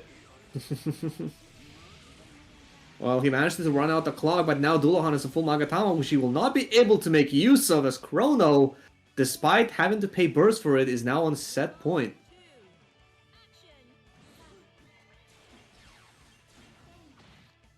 Oh my god, and another TRM! Chrono's just being so consistent at these throw attempts right here. It's pretty nice. Oh, the feisty hit. Not really sure why, but you know, sometimes you're not blocking. I get it. I'm not either. Alright, IB those for some meter. Alright, jump it, and managed find his way in, tries to end him, but good movement by Dullahan. Oh, the awareness by Dullahan! That was On the incredible. 5C, he knew that Chrono would be able to do something. Saw the matches with Seigi before. Punched in the Yanagi and managed to chase right after. And now he's gonna crouch confirm unless he drops it! Oh wow. Chrono really got another throw counter in against Dullahan. And both players are gonna need just one singular hit to beat each other up now. Chrono now jumping instead of throwing. Dullahan forced the burst start here. What?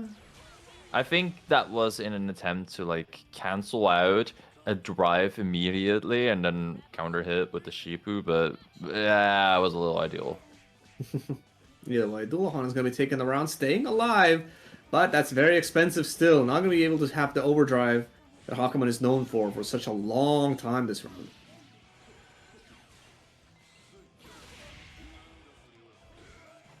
Alright, oh my god. Yeah, that's the Dullahan I know of. Alright, Active Flow is gonna help Dullahan with the overdrive situation. Oh, for sure, that's definitely gonna be one of your comebacks here, but it's hard to build as fast if you're getting hit instead of being the one doing the hitting yourself. Oh my. Yep. That's just what that thing about Chrono. Like Lambda has good anti-airs, and Chrono is not afraid to press him a shitload. Man, if my anti-air had as little recovery as Samurokuma 6A, I'd be pressing that shit all the time too. What a bait on the burst, but he did not Okay. punch in the Gurren right after.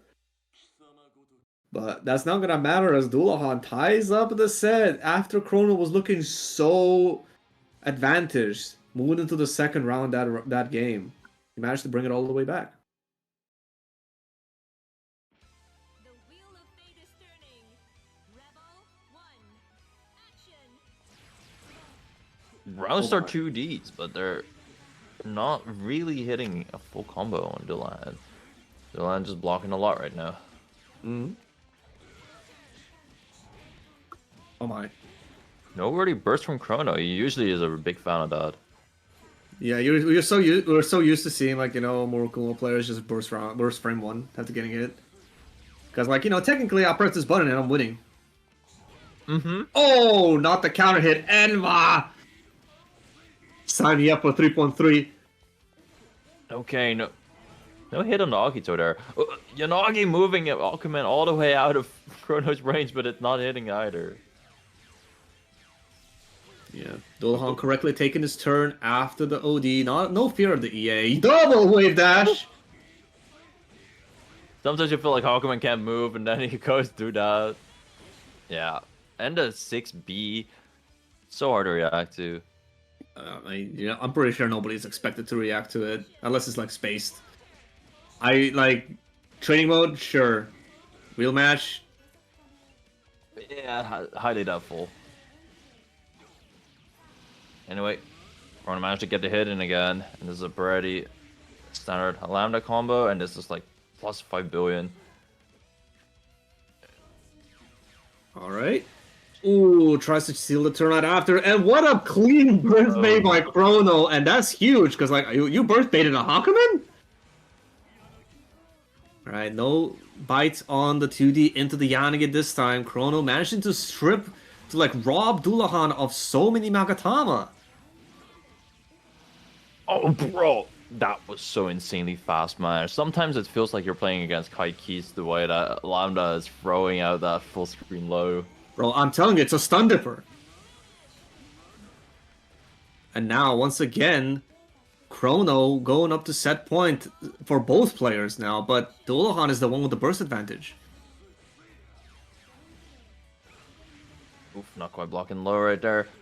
And an extra Magatama from just burying the projectile right there, and nearly 3k. Okay, 5 Indian connects. Yeah, a bit too far for that, unfortunately. But this is going to be corner to corner for Chrono. Oh, not quite. He didn't have Gravity Seed. So a follow-up, but not able to punish. Oh, that's a clip with but the this time it shield! works. Yeah. So this was the intention all along, huh? Overhead the finds intent. this mark.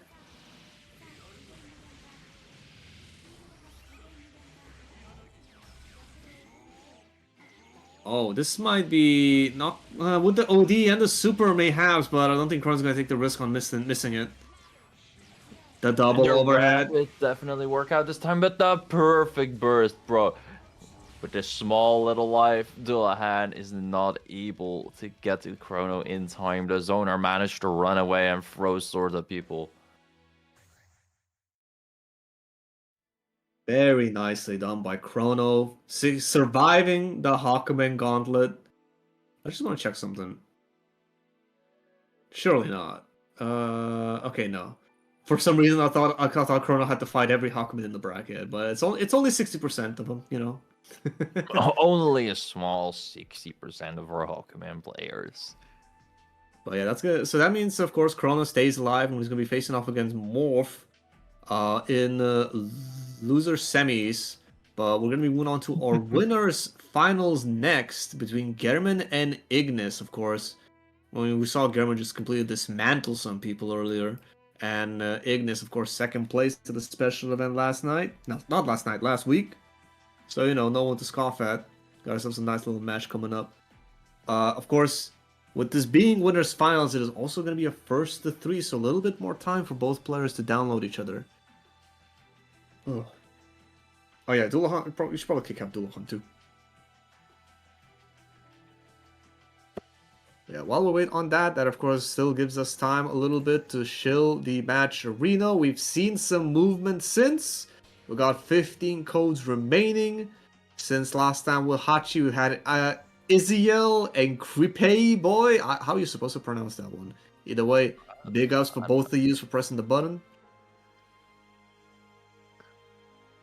You guys say I something? think it's just creepy. Oh, just okay. Yeah, Look, man, it's spelled all weird, so it's all like, I don't know.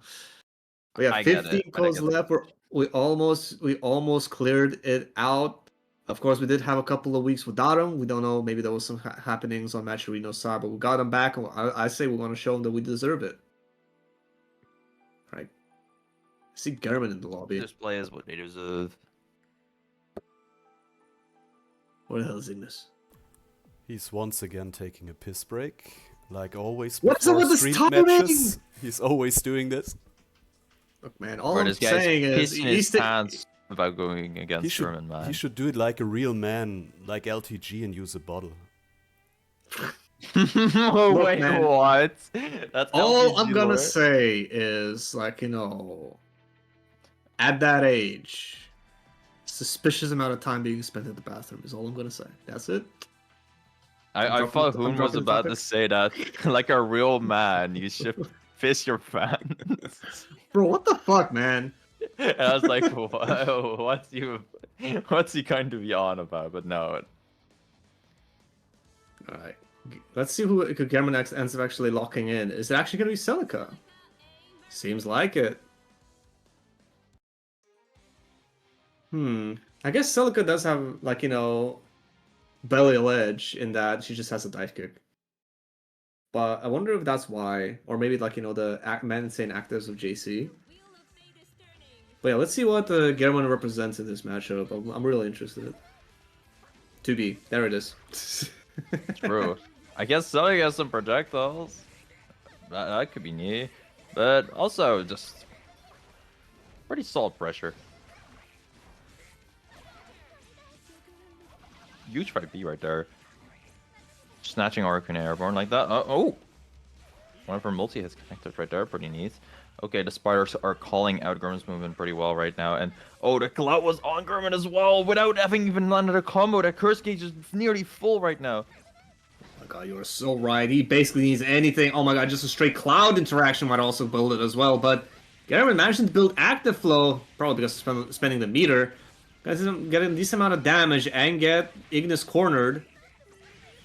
CA, yeah, he doesn't need to spend any meter for the sake of building curse. He's got the hits. Now just need to convert this into a reset fast enough. Guard break. The left rides are impossible. And another guard. Oh my god. He tried. He tried to DP through it, but the bug just ate through all the armor. That's actually insane. Salika's health does deplete through the armor, but the raw damage on it, bro.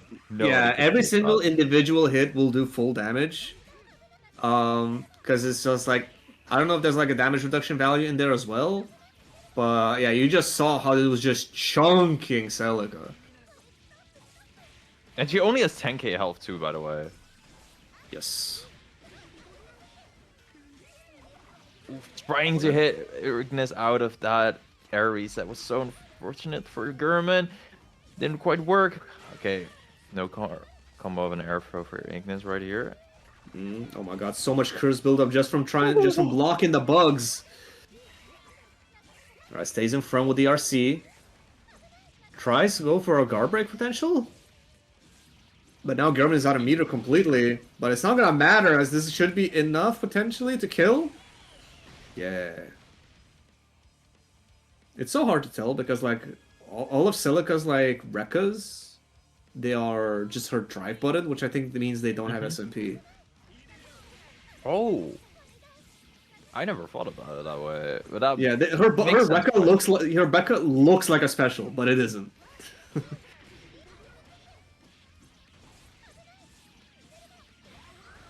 Alright. Not a lot of damage because of course German is still at full health. He doesn't have the enhanced specials yet.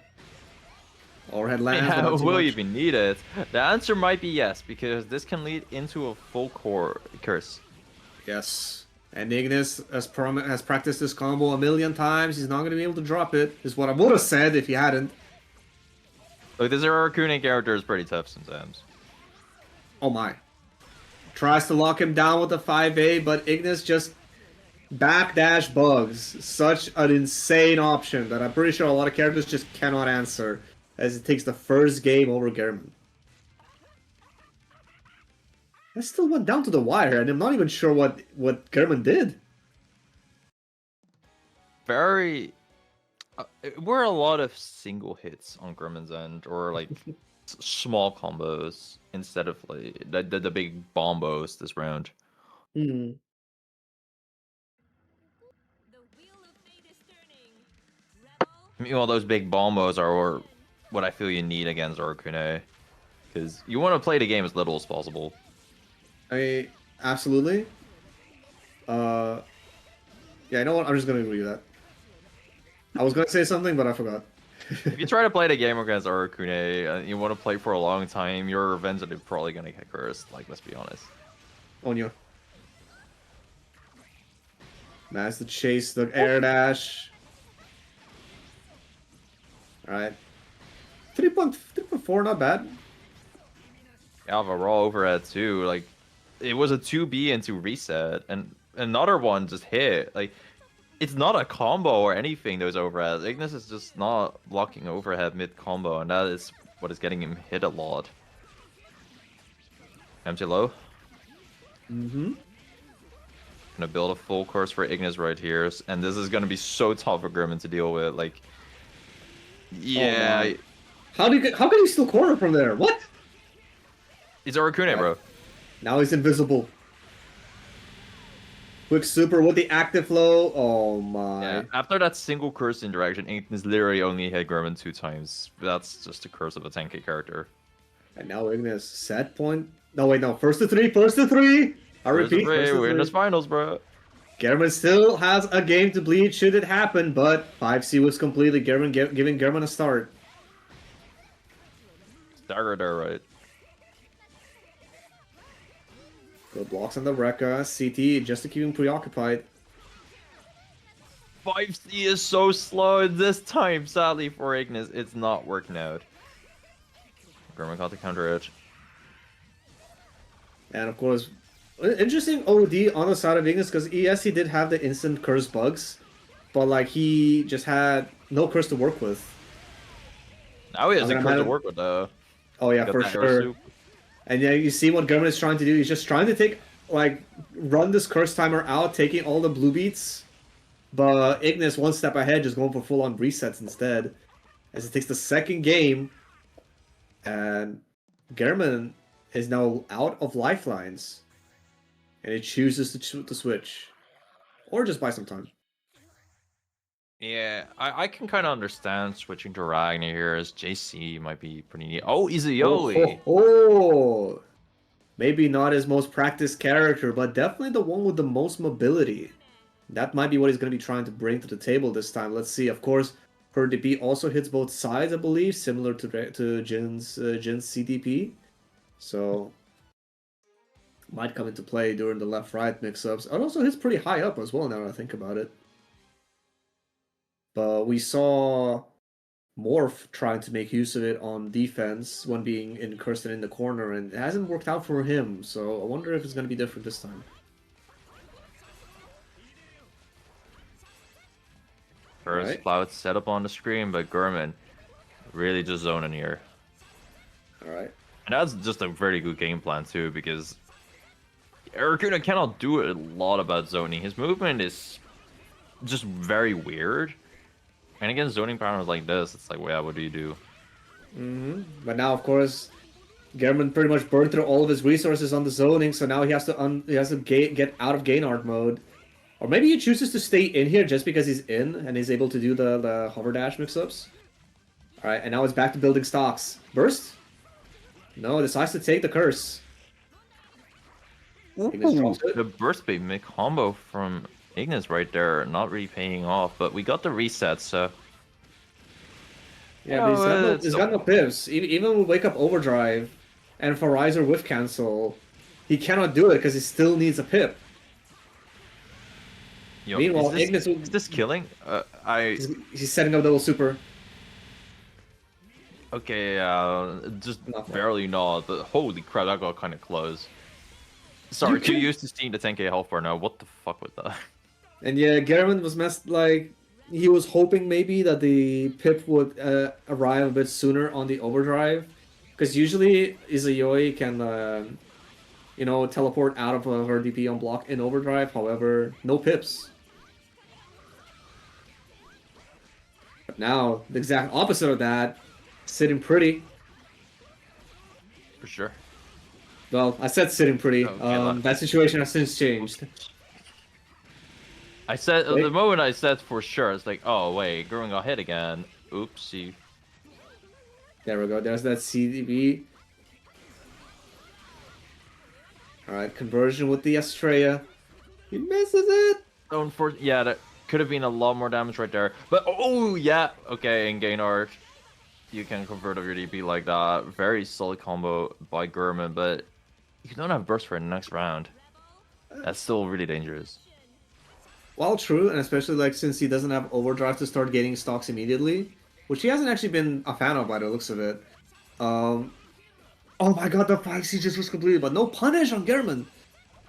But yeah, I was just gonna say that yes, while Arakune can definitely like shred your life bar quickly, I think with how many individual hits there are in there, he does give you bursts. So I think even with the situation at hand, German should still be able to see burst this round. Oh my god, messes up micro dash. Oh, Alright, nice okay. conversion actually. Yeah, no text, but Gurman's still ready to get the hard knockdown right there. Okay, got the overheads in there. Burst by Ignis. Slowly building up that curse. Called out Gurman's movement really well. The spider, so Right, now we Odin are. just need to get some stocks, get that teleport going, but Ignis one step ahead, teleports out of the danger. And now German with no resources to his name, blocking this curse. Ayo? Just a little bit of a delay on Arcune's little overhead strings right there is what caught Gurman off guard in the end. So now Ignis is moving on to grand finals. Yes, sir. He gives himself a not. I'm pretty sure that does mean that it's guaranteed payout for Ignis. It might actually even be guaranteed payout um for German as well. But yeah, that is now Ignis in grand finals. We're gonna see who's gonna be facing off against German, which is either gonna be Chrono or Morph. So let's see which one of them is gonna be. Lambda Jin. This is actually this is a matchup I haven't seen that much. Now that I think about it. No, I do think it's funny how Chrono has just been through the Hawkman gauntlet, and then he gets to face Jin. Also Funny a for the Hawkman boy. technically. Yeah, you cannot escape Yukikaze characters. Though I think it's gonna be less about the Yukikaze and more about For sure.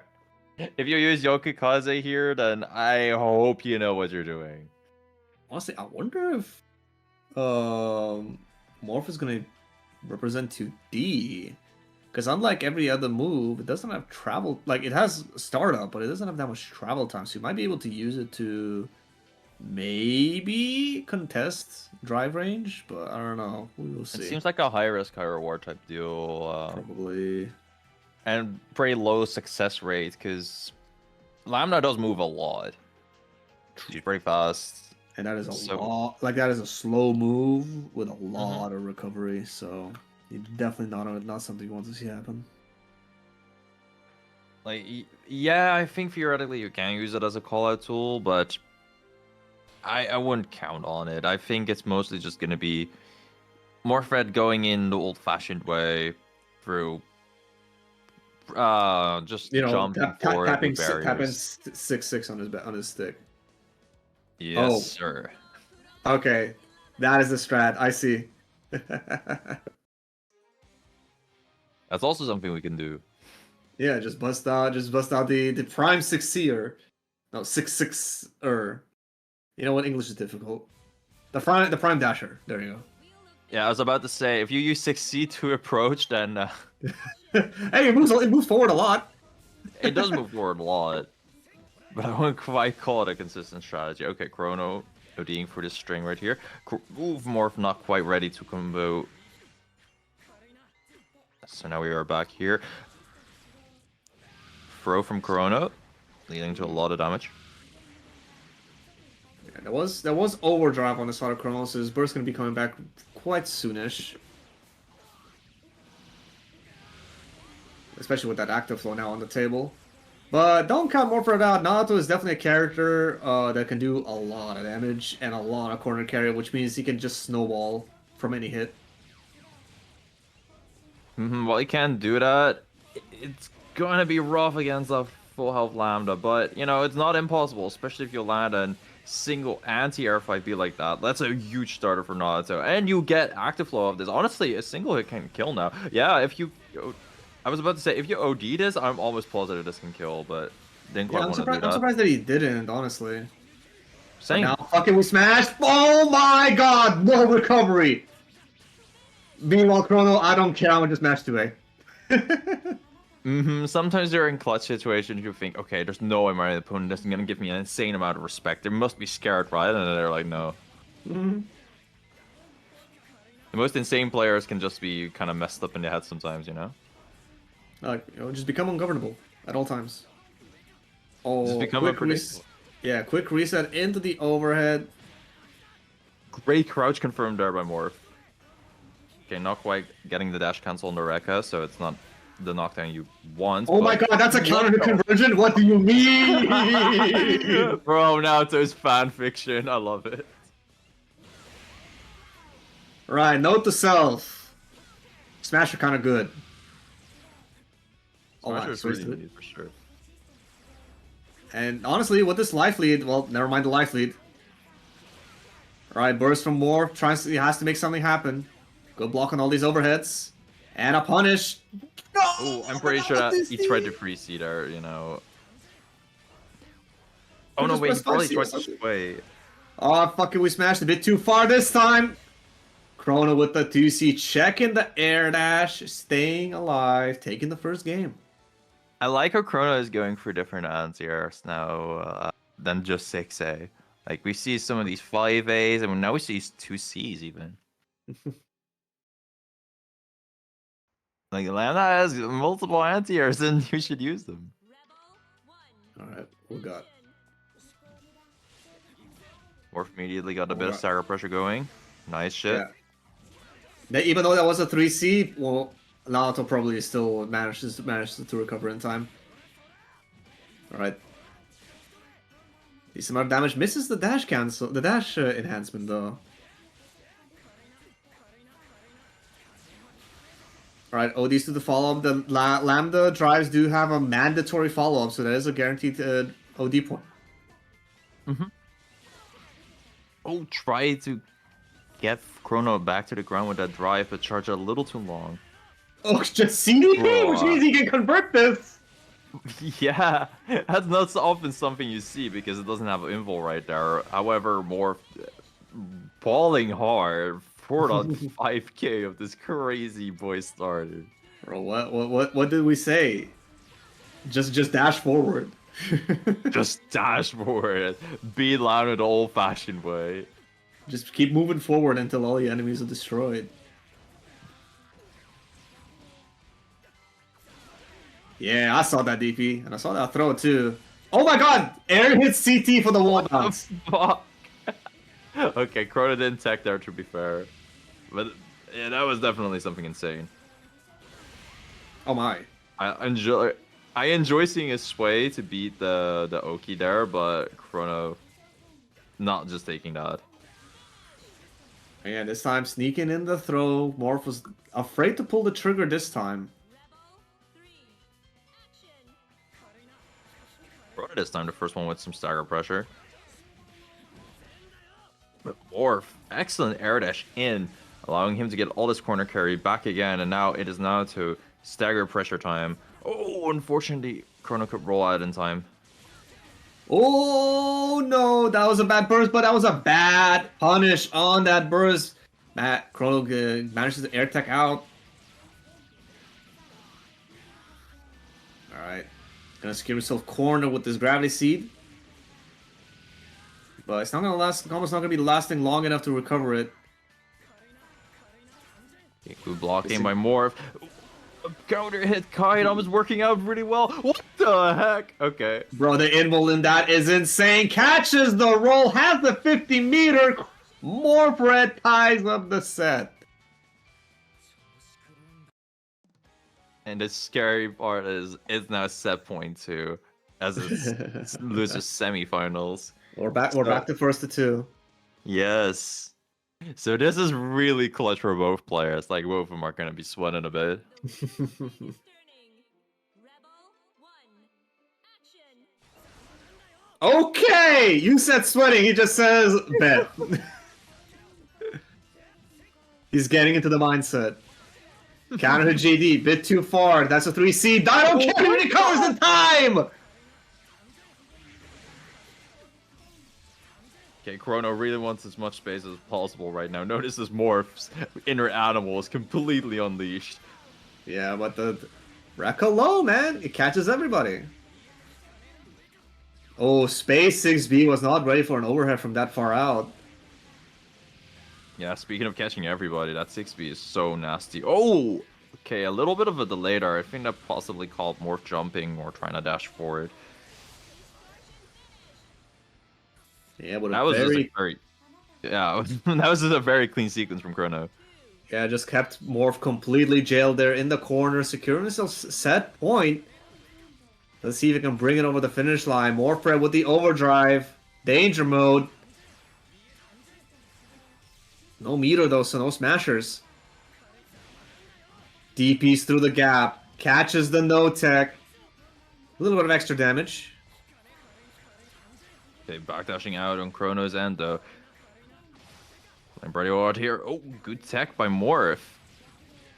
Chrono landed an anti-air, and that is not going to be a small amount of damage. Yeah, but now Afterflow on the side of Chrono. Good block on the overhead. Finds the gap. Gets the smasher. 2TD. No counter hit, but he doesn't tech. He gets clip meaty. Burst on the side of Morphed. Now it's all or nothing. Gets clip high. And with the conversion, Chrono should be able to take this. And he's going to be moving on to face off against German in losers finals. That is unfortunately going to be it for Morph Red.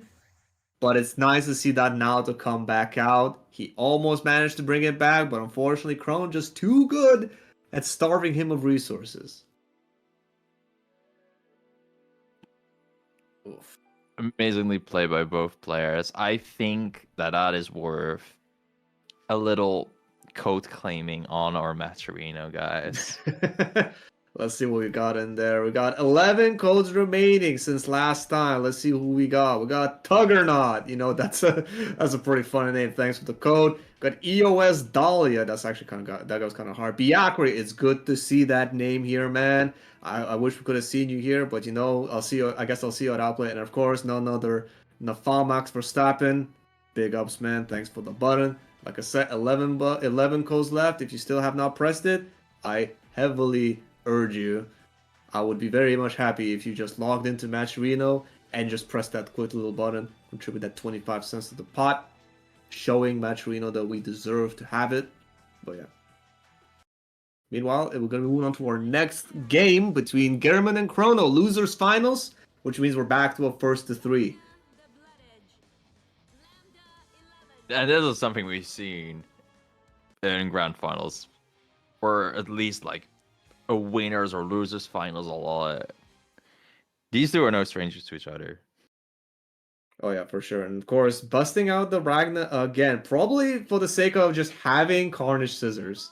That is such a good answer to so much of, like, you know, Murakumo zoning. So yeah, might be like, you know, also being able to use it on reaction a bit further distance out. But yeah, we'll see how German approaches this one. YOLO Hellsfang into Burks to get him cornered. Okay.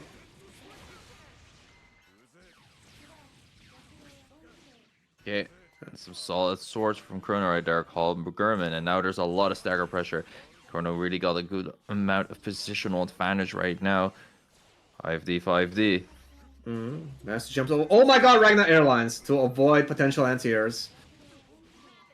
I'm surprised he did not go for a Scythe, but whatever, we'll take it. Alright, now he's finding himself cornered. Gravity Seed not deployed. YOLO Hell's Fang, but no punish. Random Carnage Scissors. Dash up punish on Chrono. This should be a dad Ragnar, only 10k health. Yeah, and that was just very well played by Chrono. Like, it took only one small hit.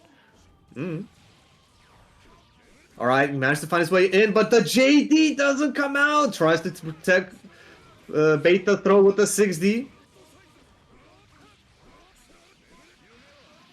Alright, that's a good amount of damage, I'll say so myself. Why are there fireworks coming outside? It's my not God. quite December, guys. Yeah, I think Bonfire Night's coming up soon. Oh my god, now I think German may have noticed that Chrono ain't blocking Gauntlet Hades. Yeah, but that's just a huge swing of momentum right there. Gurman got a perfect on Chrono now after Chrono didn't get hit that first game. These two just know how to snowball each other insanely well. Chrono got that positional advantage right now. Dashed under Gurman's air dash incredibly well. Took a little bit of chip on Gurman's end from the pizza cutter. Actually, something that I noticed that we've seen Seigi and Dulhan do, but not necessarily German. Ooh, I'm taking notes. I'm taking notes of the route. Yeah, Decent that amount of damage, 2D a little bit into OD it's pretty interesting. However, not quite the ender you usually see there. So Chrono kind of dropped out, and it really cost Gurman a lot of momentum. Now, like, you're taking 3k, and this could potentially be the game if Chrono just lands one more hit because you're cornered right like this. Oh, maybe you'll build burst in time. Yes, but that is a burst safe position, but he manages to get out! And of course, that was not a 2-2D. He manages to block in the air. Chrono gonna be taking the first game? Yes, that is the first game.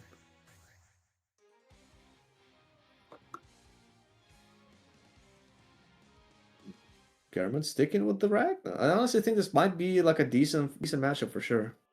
The wheel of fate is turning. Rebel 1. Action. Seems very Do you hard see- on paper. I mean, it's kind of just you're playing the zoner's game, really. Oh, Because no, that's the not thing good. about Lambda. Like, I think she has a very, very strong autopilot that works against a lot of the characters we play in EU. So it's a nice little Oh thing you my get God. when you play her. And yeah, this combo is just pretty funky. So that's how you convert those hits, huh? Oh no. To be fair, that was Air Gauntlet Hades though. Tries to make something happen. He has 50 meter available. He might see a YOLO Carnage Scissors. Not if Chrono lets it happen though. And with a very confident round, Chrono is going to be moving on to set point over German. Oh wait, no, first to three. I apologize. Okay, Chrono intercepted the round start Hell's Fang from German right there. That was wild. Okay, good JPs right there. Oh my god, that might go into the 6A compilation. It was a grounded move. Like, let's be real here. That not I mean, working is okay. I mean, I was just mostly thinking about the 6A with him completely against JC. But this burst bait might be costing German a lot. CT throw. Burst available for German, but he believes he's alive, and he does. Yeah, Tries to go for tech chase. 49 meter, very unfortunate for Chrono right there, but 6A. Just 6A? 6A, man. Which is like, damn, I really want to see these, like, low HP, OD, Ragnar comebacks happen, because, like, Ragnar's overdrive is insane. Maybe not most of the way of, like, causing damage to happen, but it is causing the health totals to swing. Because it's like, he can heal so much health with a decently optimized draw, but of course, so much scaling on his D button, so it's like, there's sort of like that trade-off. But yeah, we'll see. We do see the character switch into Izayoi. Might feel like he has a better shot with her being able to teleport past past the zoning, ignoring stuff like gravity seeding completely. Chases the backdash, and that's a lot of stocks on the side of Gehrman now. Mm-hmm. Gainar installed. Oh, the Gainar backdash through the sword. I never even thought about that. And the fatal counter right now. This is actually pretty huge. Like, this That's a is good amount of damage. Holy shit. 4K. yeah. Depending on the stocks that Izuyui has, she just keeps going and going. Taking the 4K there is very fair for sure, especially when you have like a couple Gainards left and a single hit can confirm into super like that. Yeah, incredibly well played by Gurman. Damn, what can I say? Maybe the Izayoi pick was right. Dude, this character is sick, man. Oh my god, dash up DP! Okay! Bro. Nah, that was insane shit. That recovers in time, safety. Odie's through the TB, not too much there. Falling JB, alright. Actually manages to punish the recovery of 6 save, quite rare. Sure. I did not expect that, like... But this seems like a good matchup. So that's probably why Chrono went for the counter pick here. Damn. Wow, Gurman. Those were very rapid rounds. Alright. German finally taking a game for himself, does not want to go out quite yet. Of course, he is locked into Izayoi for the rest of the game. I don't think we're going to see a change from Chrome, but we do know he has a new... He has a Valkenhayn. He probably has a Bbeuobi at this point. But yeah.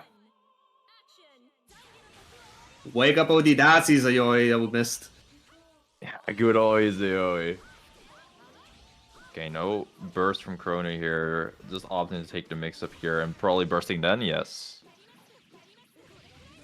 Keeping on dashing.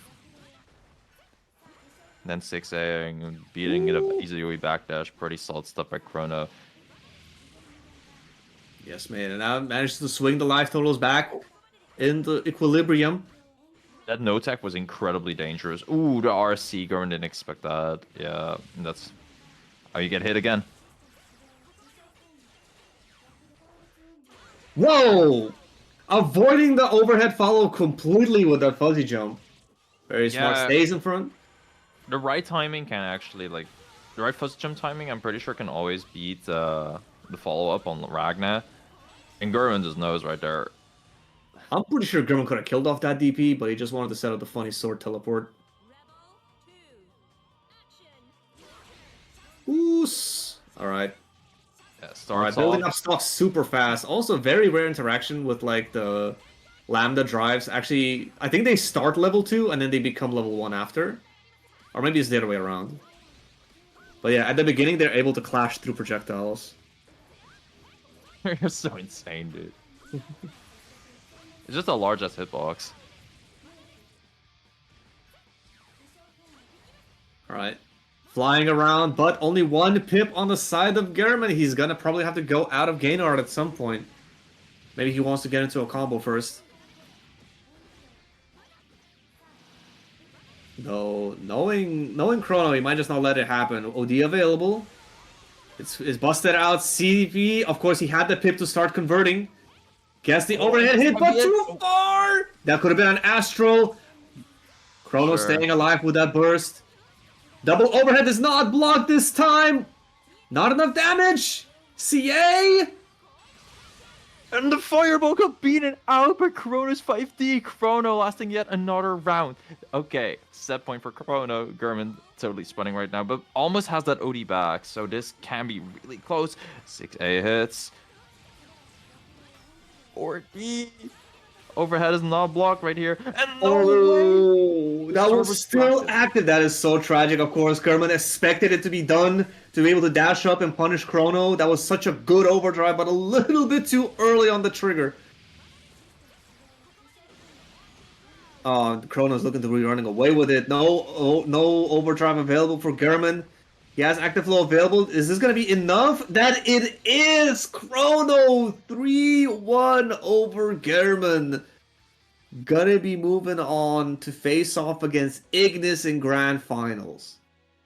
I love the way that Gurman for one game was just completely dominating Chrono, but Chrono adapted so fast. And this was a perfect, by the way. Mm,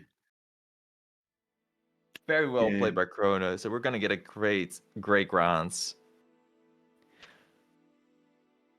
Ooh. All right, I'll be right back. All right. So while we wait for them guys to come in, it's probably gonna be for the last time tonight. Gonna have to chill out the match arena once again. We got 8 codes remaining since last time. Evil Fluffy Bunny. I'll see you. The True Man's World. That's like what? That's JoJo Part 7, right? Yeah, Mandem, bro. Ringo Road again. Love that arc, bro. It's tight. And Benzo Bear, love all 3 of you for pressing that button. We're down to 8 codes left. We're almost done with them. Almost cleared house. If you still have not done it, I implore you. I do not know any more fancy words. It's too late into the night. I'm tired. But if you have not done that, consider logging into Match Arena and pressing that quick little button. Contribute 25 cents to the pot without lifting a finger. Alright, we seem to have our players in. Ignis gonna be on the Aracuni. He's not gonna pull out any surprises, I'm sure of it. And Chrono, of course, Lambda all the way through. Not the first time these two have met, I think. Though I'm not confident in that. I really wish Challenge kept these also like, you know, head-to-head statistics. That'd be tight. The wheel of fate is turning.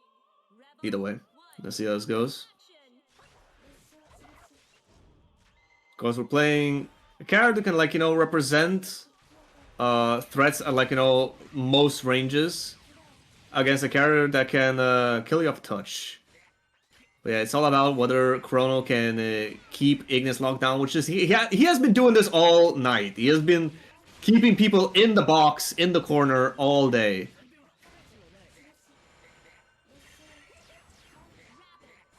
Alright, RC, Ignis not biting it. Gets the throw, active flow available for Chrono. Got a nice little bump on the damage.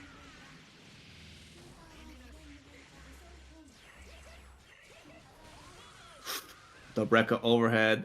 He maybe was banking on building the meter for the RC should it be blocked, but wasn't quite there, but did not matter in the end. Chrono taking the first round. Uh-oh. Right, that cloud is so nasty because you want to jump out, you want to air dash out, but that cloud just means you have to pay the curse tax to do it. Wall bounce off the Sparta. No, wait, that's not on it. This is a different one. Cavalier, I think? Either way, another throw for Chrono and active flow again. Bro, I'm getting deja vu. But this time, Ignis has burst available. Once he pops that, that's instant curse.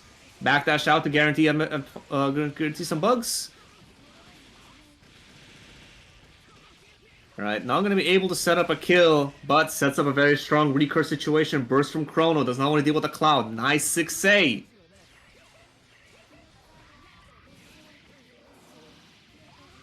Alright, JC going to be able to convert up this. First game goes to Chrono, with a little bit of a Garfield moment at the end there. But of course, Ignis is big chillin'. Winner's side, he can afford to bleed some games. Yeah, let's see how people adjust into the second game. The wheel of fate is turning. Rebel 1. Action. Oh no. Oh, that is not what you want to trade with. The stagger giving Ignis a guaranteed follow-up. And that's curse because we were talking about our Akune, baby. Alright. Curse Cloud deployed. Movement options heavily limited. Guard break and active flow on the side of Ignis. You're dead. That is a... If you ever want to watch an Arakuni round, just clip that. Take a look. 20 seconds of pure Arakuni right there. Nice blocks on the side of Ignis, but Spike Chaser still locks him down. Manages to jump over the 5D burst, does not have any curse build up, gets Ignis cornered. Oh, what are you rolling into Spike Chaser for? Chrono happily taking this follow-up.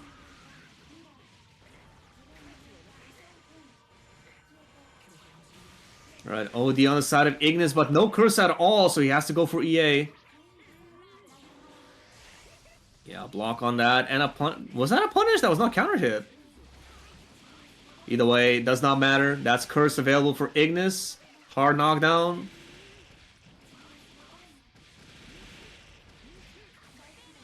Jesus. Pretty much textbook Arakune there. Just like, lose the whole game.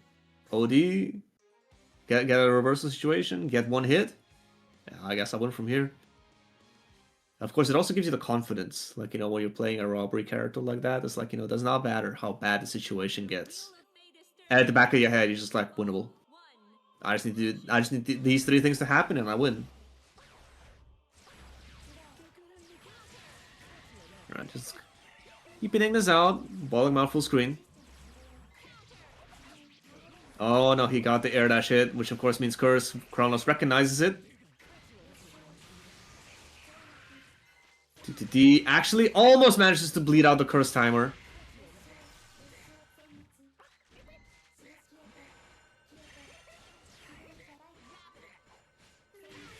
CA, get off of me. Spider connects. Active flow on the side of Ignis. That DC connects, but the Bellbug messed up the combo? Too far for the 6B. Alright, I'm back.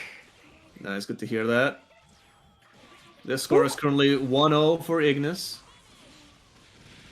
No, it's looking it might be... No, it's a 1-1 for... it's actually tied up.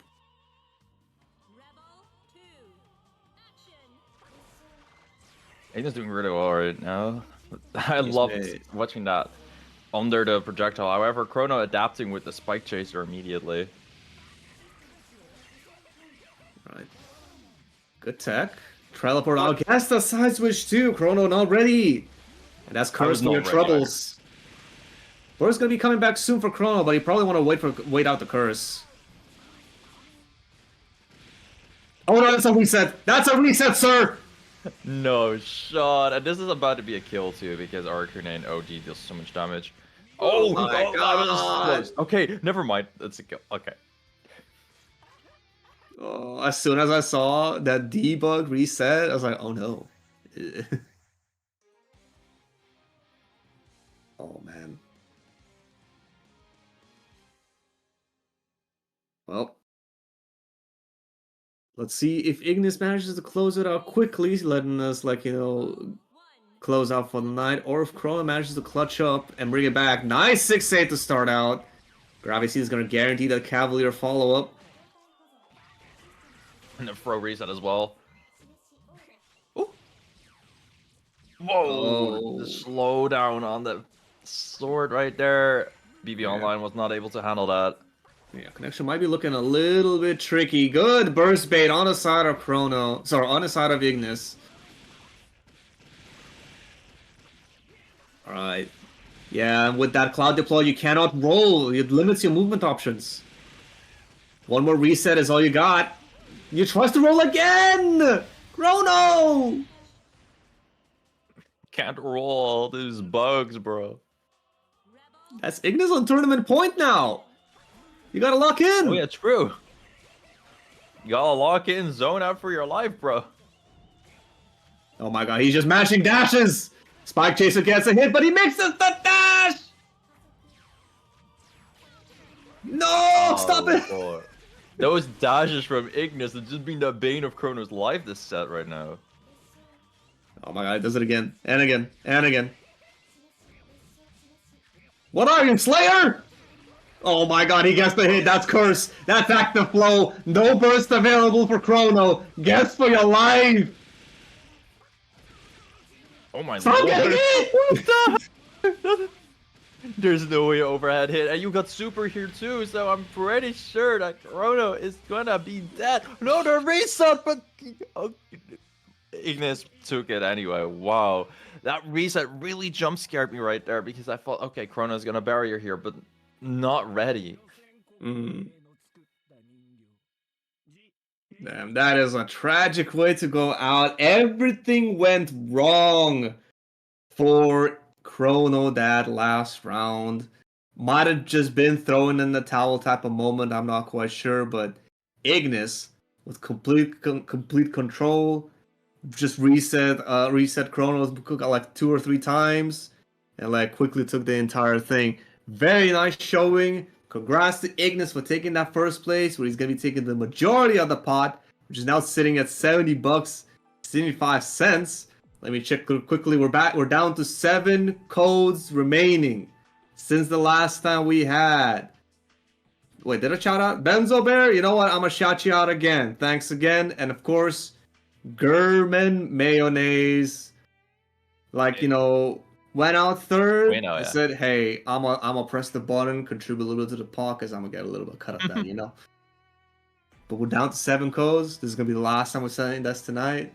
If you guys feel like being a little bit generous, if you haven't pressed it yet, all I'm saying, bro, just log in, press the button. It takes 5 seconds. 25 cents in the pot, just like that. Either way, that's gonna be. I'm done showing Metrino. That's it. I promise. Oh. It's Man, what time we night. got it. Yeah, I'm glad we got the buttons back. But yeah. Yeah, me too. I didn't know what actually happened, but they were able to restore it, so it's all good. That's good too. And That's thank good you to hear. everyone for claiming. And of course Tuki and Euchre for your direct contributions. Very much appreciated. $70, so this is a top 3 split. Nice. So Sick. that's still something. Alright, I think we cut it short today.